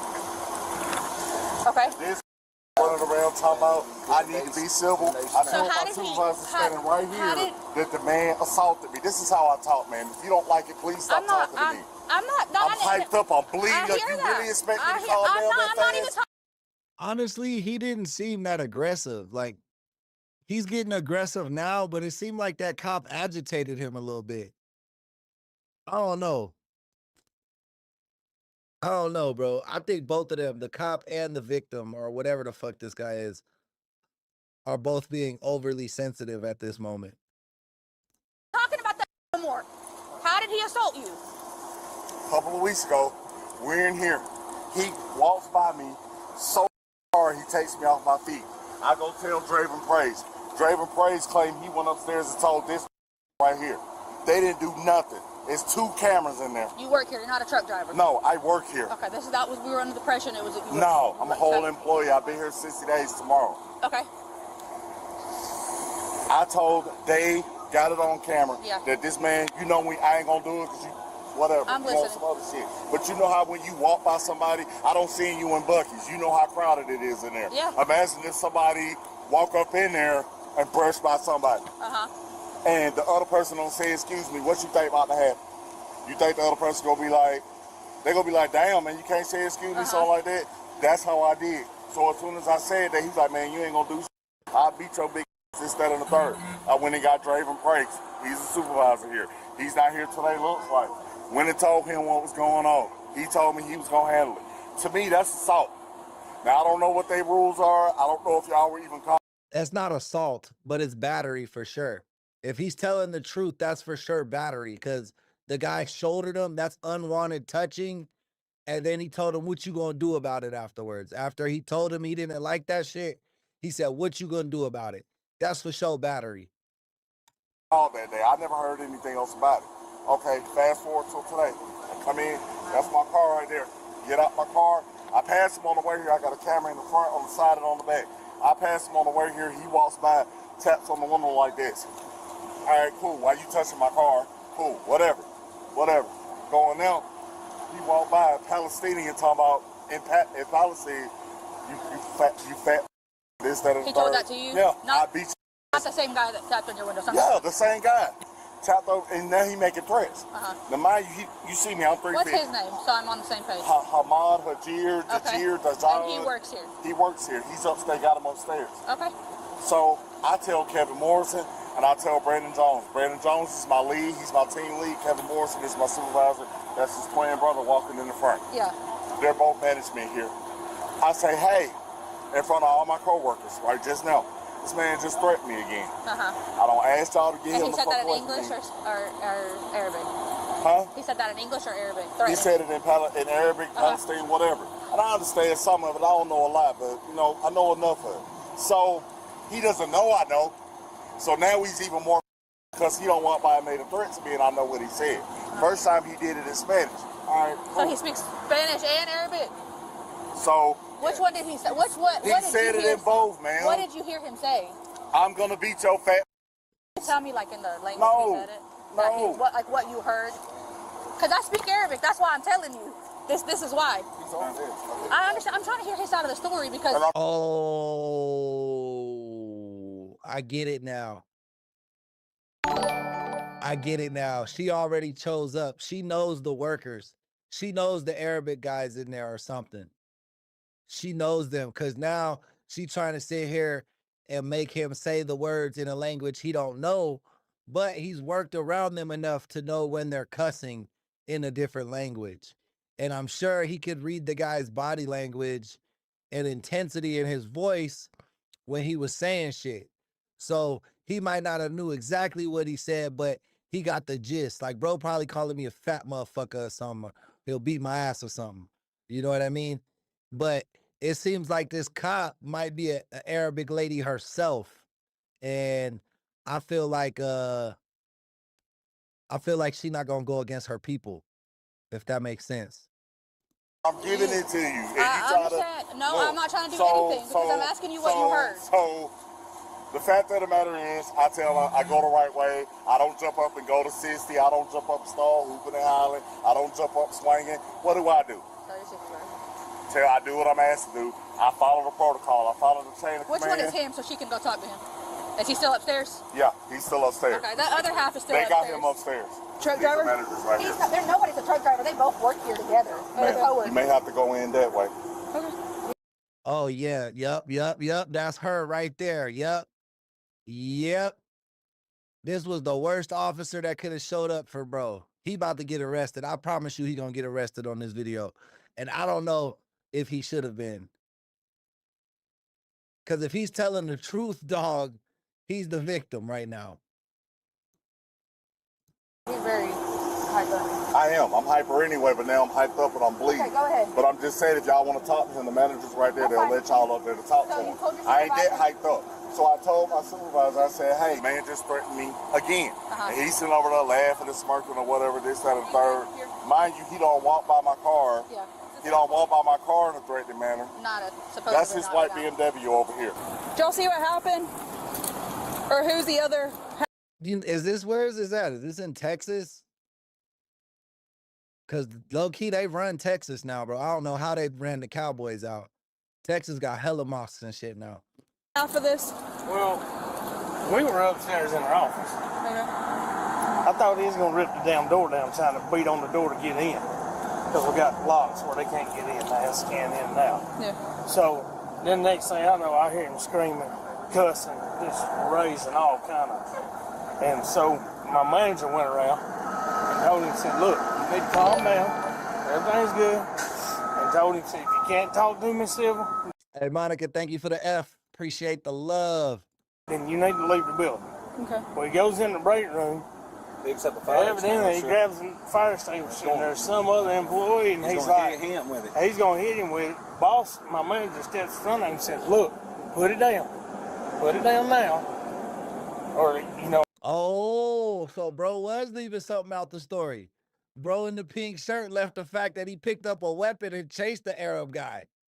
So that changes everything, bro. You wasn't turning the other cheek like Jesus.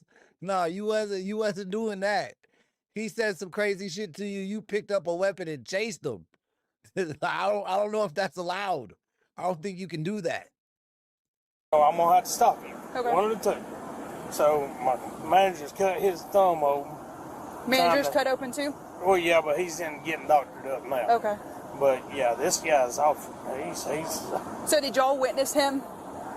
he did. The manager was in there with him. Okay, where's he at? He was going after another guy. First time, I'm a changed man. Yeah. Because had I not been a changed man, when he called himself going up under me, yeah, I would have took him off his feet then, and y'all would have been up here already. That's not a threat. That's a promise. I'm a whole grown man. I ain't did nothing to you. Yeah. I follow protocol. I defended myself. What'd you do? Did you push him back? I pushed him back. I tried to take his block off. What's that mean? What do you mean by that? I tried to knock his block off. I don't know what else you want me to say. No, I know. What does that mean? You pushed him back? Like, what does that mean? I'm not. Hold on, come back. We're not done.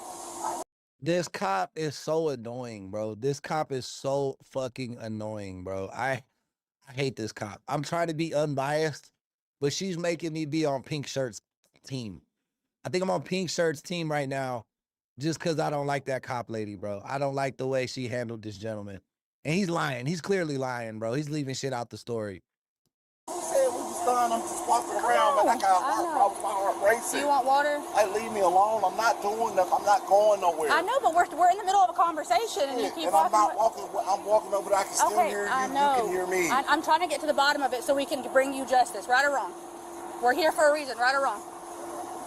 I didn't cause you. Okay, well, we're still here regardless. So being manager, I stepped in, tried to take care of it. He continued to just yell at me. He didn't want to be civil, just have a conversation. And so I told him, I said, okay, if this is where it's going to be, then I'm going to have you leave. We're not going to work today because we're not going to work under these conditions. And then we'll talk about this later. That's it. Who's that? The manager? Stone, the manager. Uh-huh. He comes up, and instead of him trying to listen to me, you need to go home. I'm like, hold on. I did everything I was supposed to do. I didn't retell, like I'm at the point of tears. I'm so mad. Yeah. Because for once in my life, I did everything I was supposed to. If he's telling the truth, bro, I feel him. Like if that dude started bullying him first and then he fucking snitched and then they didn't help him, like they blamed him basically, I can see where his frustration came from, bro. Like imagine telling people, hey, y'all, this is what y'all supposed to do. This is what I'm supposed to do. And I'm the bad guy. I literally had that happen to me before, bro. When I worked at Boot Barn, I used to work at Boot Barn. I don't give a fuck. Fuck Boot Barn. They fucking, I worked at Boot Barn, bro. And we had this store manager. I was the sales manager, like assistant manager. And then we had a store manager. And me and him were a good team in terms of running a store together. And we kicked ass and we got a promotion to run the biggest fucking cowboy store in the entire world. Nobody sold more cowboy boots than us. We did like $3 million during NFR week alone. It was like a $30 million revenue store. Like it was a really big promotion for us. We kicked ass. You know what I mean? A whole bunch of other things happened along the way. But basically my manager, he was weird, bro. He used to kind of like make bad jokes to chicks, like shit that can be considered like sexual harassment. You know what I mean? And they picked me and one other person from our store to represent Boot Barn at the NFR rodeo in Reno. So we went up to visit Reno. They flew us out there, gave us hotels, gave us all the cowboy get up, all that shit. We looked like rodeo stars. It was dope. And on the plane ride up there, the girl who I was riding with told me basically that our manager has said some hella inappropriate shit to her and other girls on the staff. And now I kind of had knew about it, but nobody had complained to me before. This was the first time somebody brought it up to me. And in manager training, if you're ever a manager or supervisor role, you'll know that once something like that is reported to you, you have to document it and report it to HR or your supervisor, your district manager, whatever. And I called, so when I got back from the trip, I called my district manager. Well, while I was still on the trip, I called my district manager. I tried to tell him what happened, what I was being told. He told me, John, we'll talk about it when you get back to Vegas. I got back to Vegas. That next day when I showed up for work, they fired me. They fired me, bro. They fired me. for reporting the shit. So I had to call the equal rights board and shit for like when minorities did bad, and these motherfuckers tried to make me explain to them why I was Mexican. Why they tried to say I wasn't Mexican, and I was like, bro, my mom is Mexican. Like and mind you, this is how I beat them in court when we were at the thing. My DM was, they were like, this isn't racist because you're not even Mexican. And then I was like, I said, Clinton, your wife is Mexican, right? You're a white man. He said, yeah. What would your kids be then? If you guys have kids, what are they? And then he just shut up. He just shut up. And then all the evidence that I had brought proved, eyewitnesses, the HR fucking internal investigation, all proved that I was right. So fuck boot barring. I feel for this dude. The first charge I ever called was attempted. Oh, I got some bands. Rat. I got some bands. Don't worry. Aggravated assault, felony, 3rd degree. Okay. Because I tried to kill somebody. I was 20 years old. I got my temporary check because I didn't want to be in prison for the rest of my life. You know how that goes. Verbal, a little more aggressive. He worked his way down here. Ahmad was in the break room. When he walked in the break room, he picked up the fire extinguisher. I guess throw at him. I stepped in between that. I grabbed the fire extinguisher and threw it to the ground. His hand cut my hand. He shoved me because I did tell him if he picks it up again and try to threaten somebody or myself, I said, I will put you on the ground. Okay. And so then that's when he shoved me a little bit right there. And then he worked his way out. Ahmad, we got him isolated upstairs. Was he making any kind of threats towards him? Or any threats towards you? Both of us. Then he started making threats. He said his wife's on the phone. She's got everything recorded. It's on the cameras. Yeah. Do y'all have cameras? We do have cameras, so you'll be able to see this partially right here. And then inside, we can't. Yeah, no, Cherokee, facts. That's what it was. Like, at first, they tried to say, you don't speak Spanish. I said, that's even more racist, bro. You can't say that shit in court. Like, the fact that I speak Spanish or not does not determine the genetics of my mother, bro. Shut the fuck up. Like, that shit was, I was getting so mad, bro. Like, that shit was crazy. To get access to those cameras, we'll have to go through our contract vendor. But most of the altercation happened in there, though, right? Yes, with the fire extinguisher. I finally, for one time, I don't go off, I don't do what I really want to do, and you still telling me I'm in the wrong and I need to go home and miss money? Okay. Like, who the wants to hear that? So now I'm even more mad.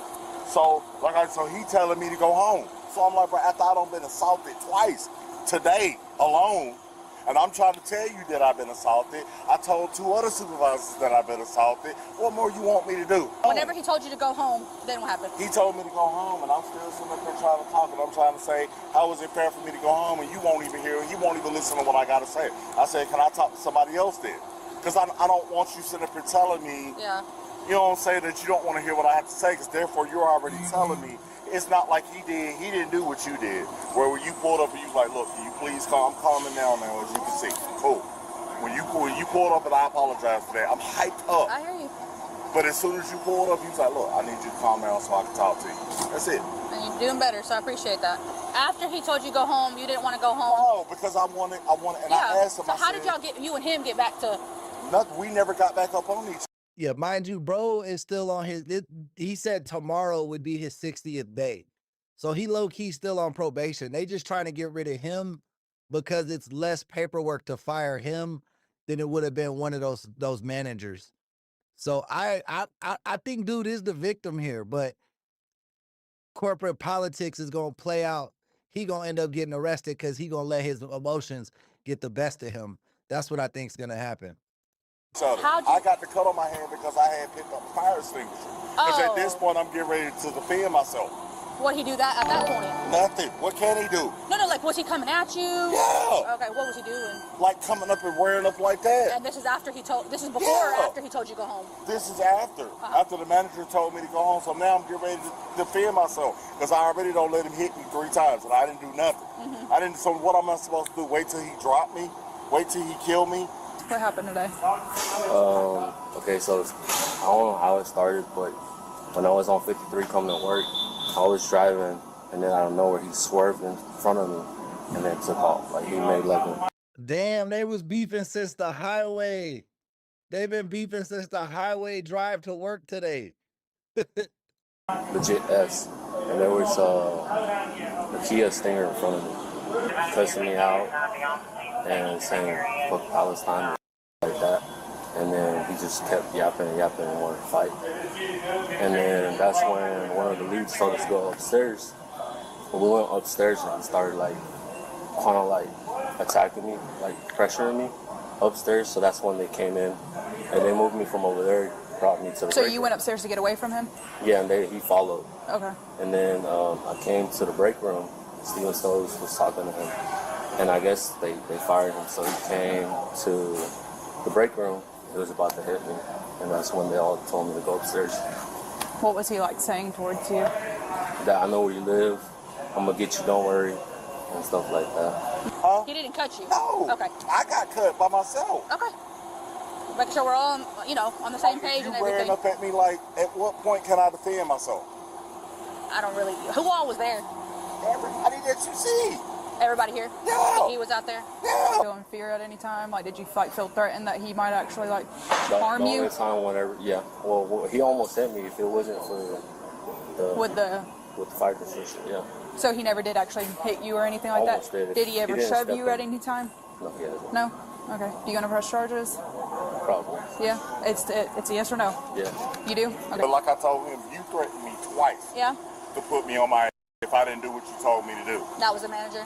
That's the manager. This is all I would, for me, I would document it and take it further to corporate. Yeah. Help me understand. Even you as an officer can't threaten nobody like that. Well, he cut his finger picking up the thing. Nobody cut it for him, but he doesn't want nothing done. He said he just wants to go home. He doesn't want to work here anymore, and I repeatedly asked him if he's wanting something done for this incident. Well, the other two. So I talked to. It originally started between him and another employee. He cut him off. It pissed him off. Told me that. He went inside, confronted the employee. The employee went upstairs to get away from him. He followed in behind him. Management stepped in, was like, if you're going to be irate, you need to go home. Yeah. He got pissed off. They moved the employee into the break room. He was sitting in the break room. He followed Hey, thank you for the sub. in behind into the break room. He's definitely saying a different story, but yeah. And then he picked up a fire extinguisher. When he picked up the fire extinguisher, he came towards the employee. Manager stepped in front of him. Oh, yeah, pink shirt going to jail. He picking up fucking fire extinguishers and shit. Yeah, he going to jail for sure. Manager said that before he grabbed the fire extinguisher, he was shoving him and belly bumping him and making threats to whoop his. And there's no cameras there. Yeah, they have cameras. So was he wanting something done or what is he wanting? Manager and the other guy want to press charges. The manager, so this guy was making threats coming towards the employee after he had already shoved the manager. So he shoved him on the chest. Manager went to go take the fire extinguisher away from him, ripped his finger open. He's bleeding pretty bad in there. There's blood everywhere. Okay. I have to pee really bad, so I'm probably going to pee on myself. Yeah, I agree. And he let his emotions get the best of him. Are you going to go with EMS? No. No? Okay. So I'm going to go ahead and put your hands behind your back for me. Don't resist. I promise you I'll explain everything to you. Can you explain? I will explain everything. I promise you I'll explain everything to you. After I don't talk? Yeah, and I heard everything you had to say, did I not? Yeah, pink shirt should have left, bro. If he would have left, he wouldn't be in jail right now, for sure, for sure. Hold on, no, we're not doing this. We're not doing this. We're not doing this. We're not doing this, I promise you. Don't do it. I'm gonna tase you. Don't do it. Don't do it. Don't do it. I promise, don't do it. Don't do it. Don't do it.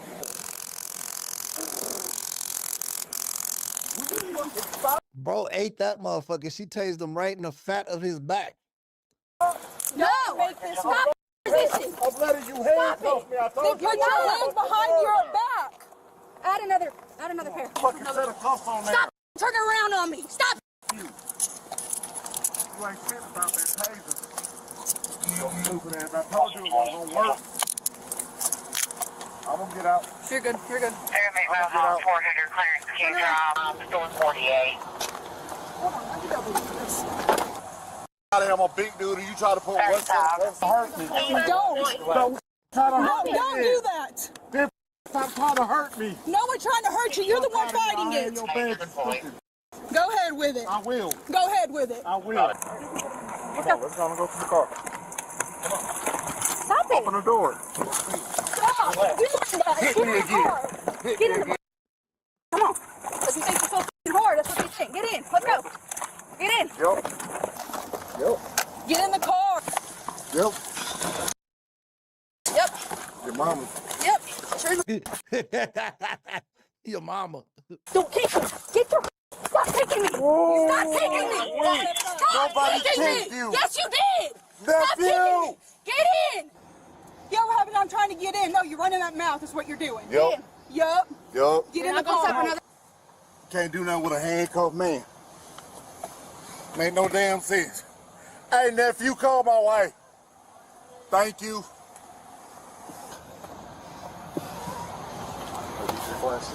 It don't matter. Did he kick you? He did. That's why, I mean, he was actively kicking me right here, actively. Yeah, he was like, exactly like that, and he was kicking my crotch the whole time. Did you hear what Can you turn? Just give me 1 second. Like, I don't appreciate being ignored. Okay, well, I'm doing something, so give me a second. Lean now. You couldn't even let me talk to the paramedic. Show me a route to code 31 male, beginning mileage 394, 394. Hey everyone, it's Trent, Prior Deputy Sheriff, Patrol Sergeant, and Canine Handler. Arrest or prevent the escape, you guys arm behind his back to facilitate that arrest. And that's going to be it for this one. See you guys in the next. And I wonder, he probably just got some probation and trespass from his job, fired and shit. Let's go to Bloodlines is the channel. Killer boyfriend realizes cop found 3-year-old's body. Let's check it out. Sounds trigger warning, trigger warning.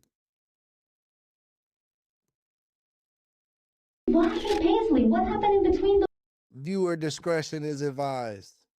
those 2 phone calls, dude? Let's pretend that this is Paisley. Okay? She stood in a blanket and she was This is Jeroen Coombs, and right now, he thinks he's going home after taking the life of an innocent girl. Unfortunately, you're the only one who knows what really happened because you were the only one that was there with him. Marion County deputies rushed to a home on Northeast 44th Avenue after a 911 call reported a 3-year-old girl unresponsive. The girl was Paisley Brown, and after all efforts, she didn't make it. The only person who could explain what happened was Jeroen Coombs, her mother's live-in boyfriend. Unaware of what the other children revealed, he'll do Paisley. Okay. She was saying, Daddy, Daddy, Daddy. And at the time, I think I was in the kitchen making food or whatnot, or trying to. Hey guys, if we get a new member, if we get some new members today, I will give 5 memberships to the community out of my own pocket. Let's get some new memberships going this month. Let's get the memberships going. You know we got to get it up. If anybody buys a membership today, I'm matching memberships. Let's go. That's the time I'm going to get them all up for bed and, feed them. And I don't know if I came in too late and then came in to go get her because I usually change her diaper and then, take her out and put her in the living room. And then I don't know if whatever happened, she was like just groggy and not moving and stuff like that. Okay. She was too hot in the blanket or whatnot, but. Okay, so it sounds. From what we know, I think the baby was throwing a tantrum, and he football spiked the baby. That's what I think happened.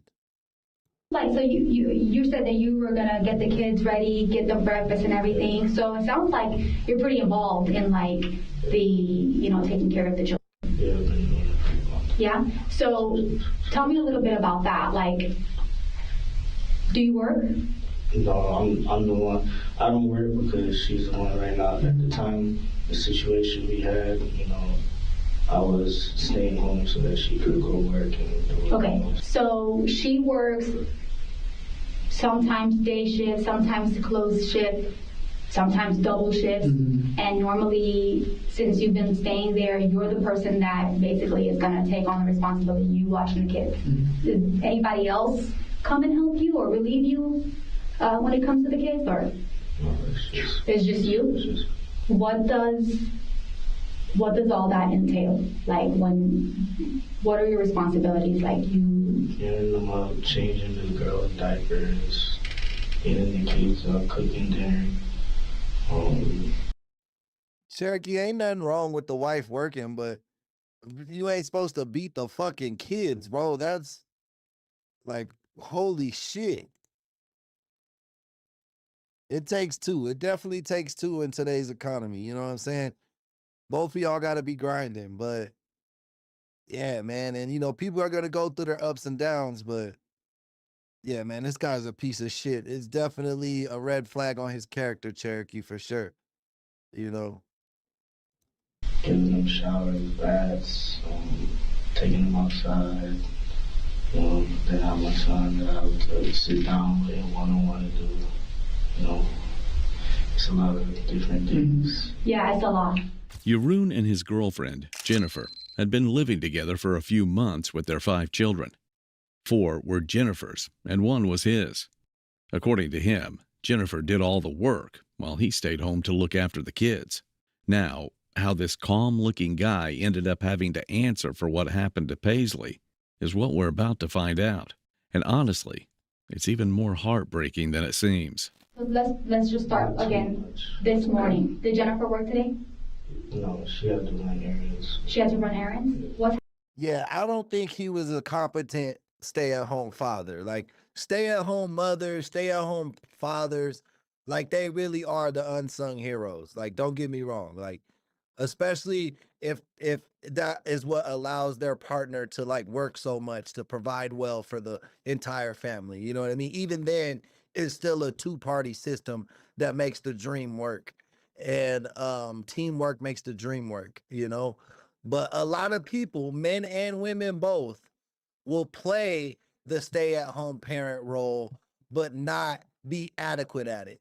Like, they're not going to make sure their partner's ready for work every day or set up to go to where they don't have to think much. They just got to get to work and do the job, or make sure the kids are all taken care of so that the working parent isn't stressed about household life at work. You know what I mean? Like, it all works together. But a lot of people play that role, but don't fill that role. Like, when they're talking, they'll be like, oh yeah, I cook dinner every day. But in reality, them kids eating ramen fucking noodles. You know what I mean? And frozen dinners and shit like that. So yeah, I feel you, bro. I'm with you. What time did she leave to run errands? I think she went around 8. Around 8? Were you already awake, or were you? It's probably like half sleep and sure. Okay. And so she left around 8-ish or so, and left. You stayed at the house with all the kids? Okay. And then just kind of walk me through again, like when you woke up, about what time you woke up, and you know what all happened leading up to. 10 I got up, or 11, I'm not too sure. But as I said, I woke up and I heard her calling. I didn't peep it at first because, I usually go in the kitchen first to try to get all the bowls and stuff. Did you say she was crying?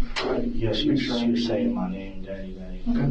And she sleeps in the same room as you, correct? So is it, like, how big is the room? Is it like a full size, like? Yeah, it's a full size. Full size room? Okay. And is there a bed, like, touching yours across the room or something different? Across the room. Sure. Okay, so her and her 2 siblings are in that bed. And are they making any noise, or is it just Paisley? It's just Paisley. Just Paisley. Okay, so she's crying, and kids cry. It is what it is. So then you said you got up and then went and did what? I didn't attend to her at first. I probably should, but as I said, I usually just go out there in the kitchen, try to make. This a stay-at-home living boyfriend was left to care for the kids. The 3-year-old child seems to have been slammed to the ground. I don't know if it lived or not, but injuries look like somebody slammed the baby to the ground. All the food, and then that's when I go and grab them and put them out there, so they're not sitting there waiting for the food. Okay. Are the older boys up at that time, or are they still in their room? They still laying down. Okay, so they have a separate room there, correct? Yeah, they have a separate room, but it's still almost next to the room. Sure, okay, but they're in their room, and then you go out there, and did you say you started making breakfast or something different? Yeah, I was gonna start making breakfast and cereal. And then did you bring the three little ones out, or did they come out on their own or something different? I go and get the girls first. True. So that's when I went and got her, and then she was, trying to inherit it. So I'm like, what's going on? Like, you know what I'm saying? So I immediately called her mom. Was like, yo, you gotta call. Like, I don't know what's going on. Wow, that's a lot. And like, she was very sweaty and stuff like that. So he's saying he just found her like that, like unconscious.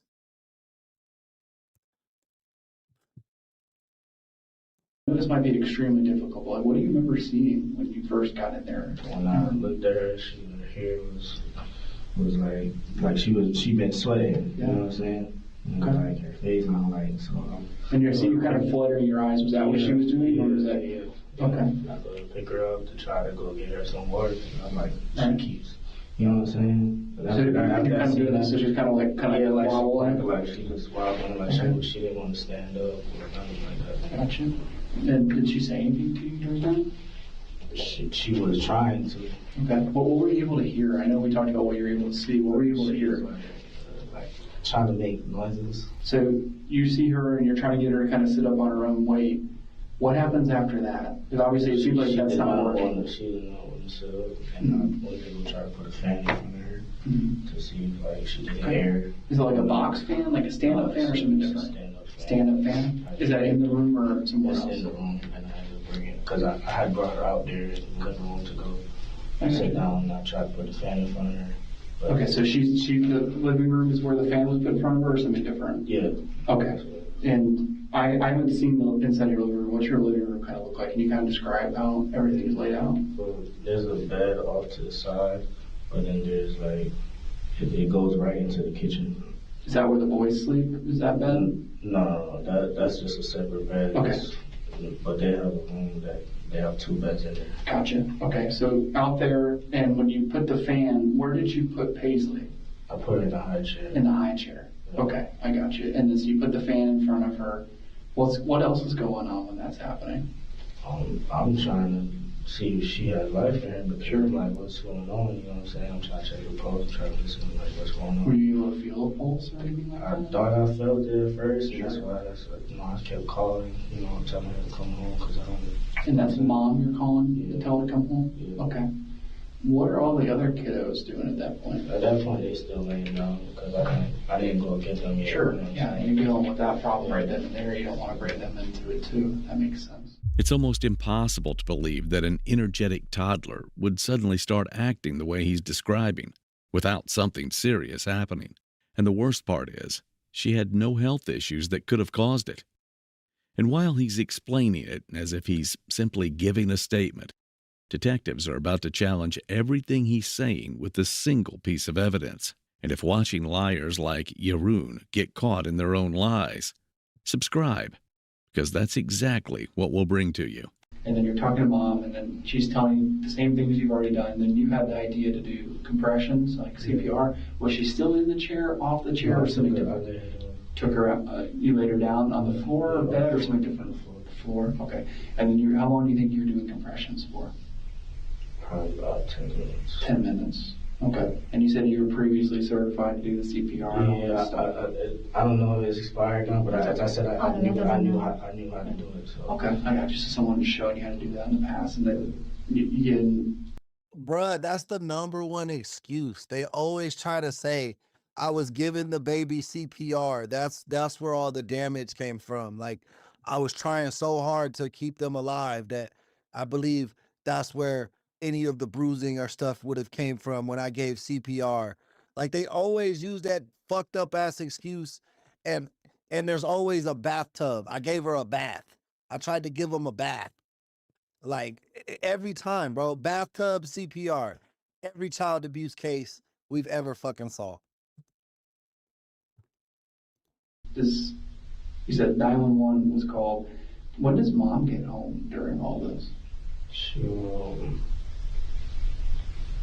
She got home, and because she had to see the situation, that's when she told me to call 911. Okay.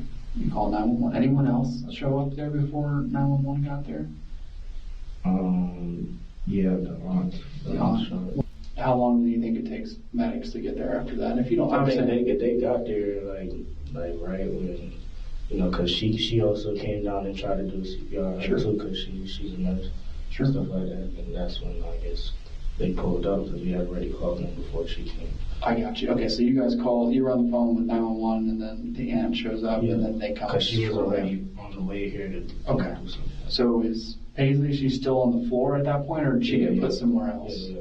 Okay, I got you. Was there anything else that you did in between there that you can remember that happened? Because you took her from the bedroom, you saw and felt and smelled all those things, and then you took her and put her in the high chair, put the fan out there. Then they had the idea for the CPR, and then are you talking to mom kind of like throughout this whole thing? Yeah, basically. Okay. And is it like a telephone call, text message, FaceTime, something different? It was FaceTime at first, and it was a call because the FaceTime went out. Okay, I got you. That makes sense. And then medics end up showing up. Okay. The moment Paisley went unresponsive, Jeroen panicked and called her mother, feeding her lies about what happened. He had no intention of calling the police, and instead sat in that house with her for nearly an hour until Jennifer came home, saw the situation, and made the call herself. Even Paisley's great aunt arrived before the medics and immediately started CPR. Now, detectives are trying to answer one question. Why did he wait almost an hour before getting help? When you're waking up or in between, Jennifer leaving and you having that first interaction, or you kind of waking up the kids and getting them ready for their day, are you and Jennifer communicating at all?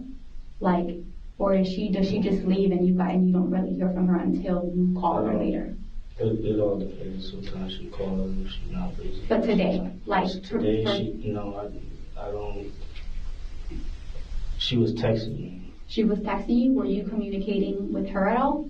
Did not. This was before I even went to check on her. To check on her, yeah. So, and it's when I checked on her is when I called her. Okay. Because I don't like So to text. did you guys talk on the phone at all prior to that first check?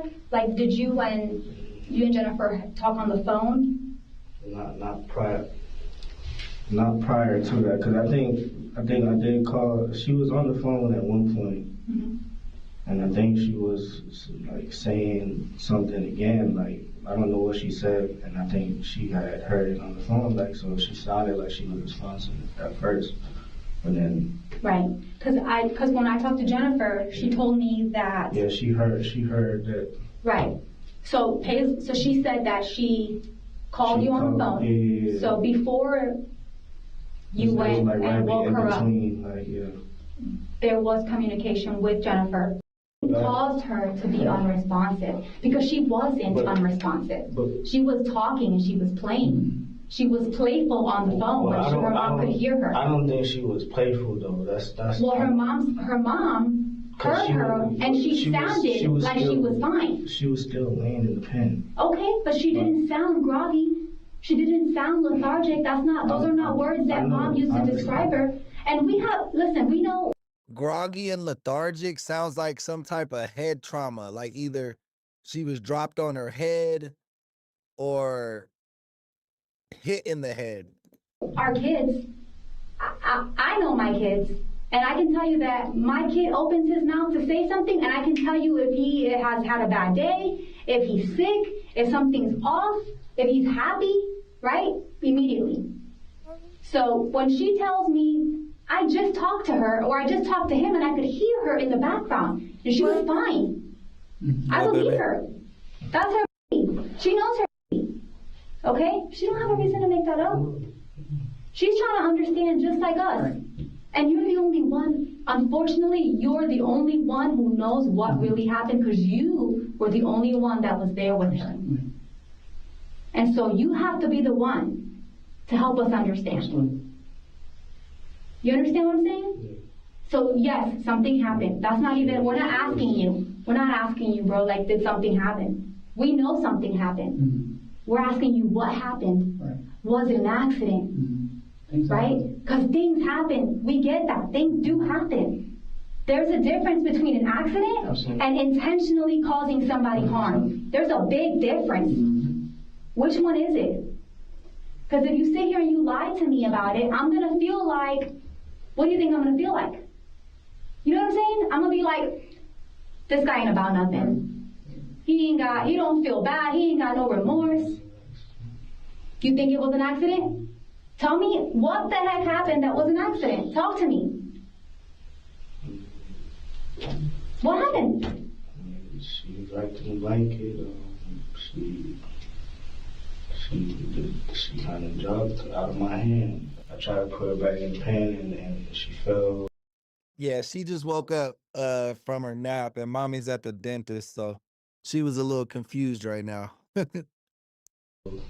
On her head. And that. Take a breather, man. Take a deep breath.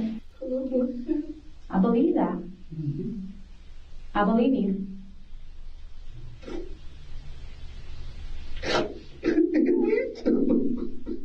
Finally, after all the pressure, Jeroen decided to tell half the truth about what really happened. And it was nothing close to what detectives had pictured. In fact, it was far worse. And now that the wall is down, two questions become clear. Was this truly an accident? Or something he intentionally caused? And what really happened in that gap between the two phone calls? Let's pretend that this is Paisley. Okay? Let's put Paisley's pants on.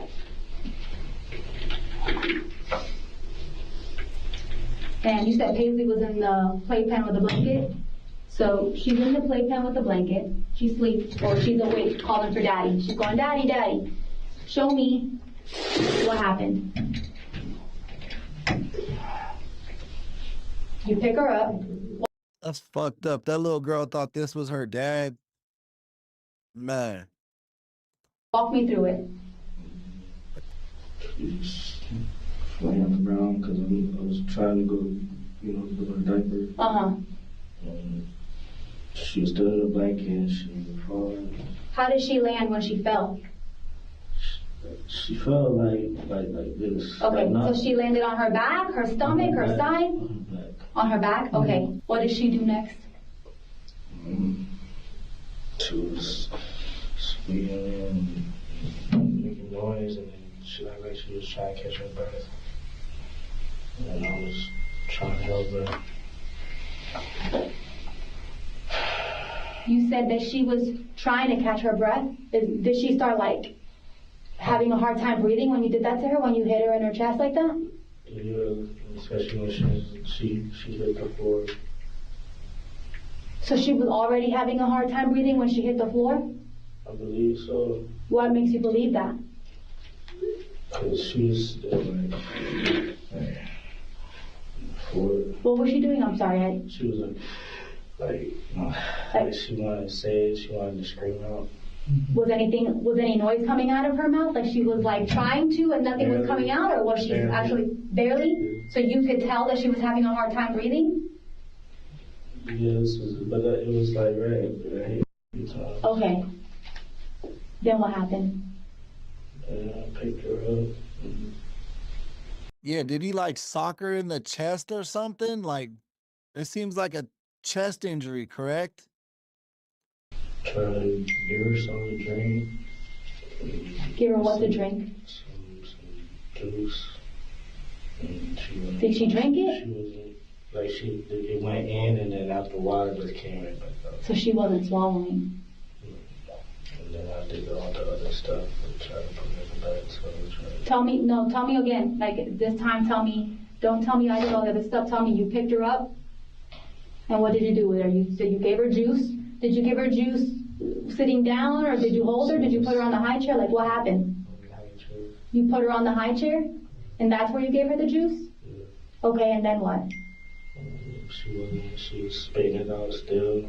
And I took her to the bathroom and she washed her face or, get water on her and the same time. I said that didn't work. Did you ever at any point when she was in the bathtub and you were trying to run water on her, Did you like run out for a second or anything, or you were in there with her the whole time that you were running the water? I only ran it for a little bit. I just ran it just so it could flush her body. I just put her under it, basically. And what was she doing when the water was running? She was still not really moving like that. So I took her up and then tried to put her in the fan. And then after I seen that wasn't working, I tried to put her later down to do CPR. Who called who? Did you call Jennifer or did Jennifer call you? The second time I called Jennifer. You called Jennifer? To tell her about what's going on. And found on her. Okay. Mr. Combs, you ready? Murder, battery, and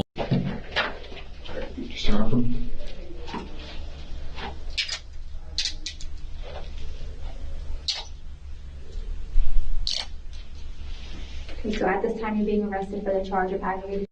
Okay. Jeroen Coombs was arrested and charged with first-degree murder, battery, and multiple counts of abuse. Prosecutors went a step further and formally filed their intent to seek the death penalty against him. He remains held without bond, waiting for the day his fate is decided. Paisley's family spoke about how deeply their loss has shattered them, and truly, no family should ever have. So bro's on trial for death penalty. I hope we get an update on that case. And I hope they convict his ass on the death penalty, man. For real, because he really didn't even confess to what actually happened. We know the child was abused, but we don't know the motive or why or how it even transpired. We just know he's responsible, and he's only admitting to like halfway ass truths, you know. But yeah, man, that's gonna be it for today's show. Thank you guys for watching. You know I love each and every one of you. You could be anywhere in the world, but you're here with me. And for that, I appreciate you. Shout out to all the people who helped sponsor today's episodes. We didn't get no new members, but we will next time. And remember, I'm matching memberships right now. So definitely grab one if you can. Peace and love. Cue the outro.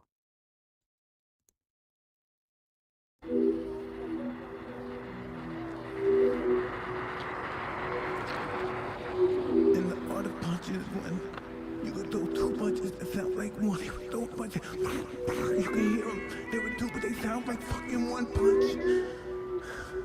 Oh, they don't understand. Everybody that hears this understand all the fighting. They know what I'm saying. You do two punches that sound like one.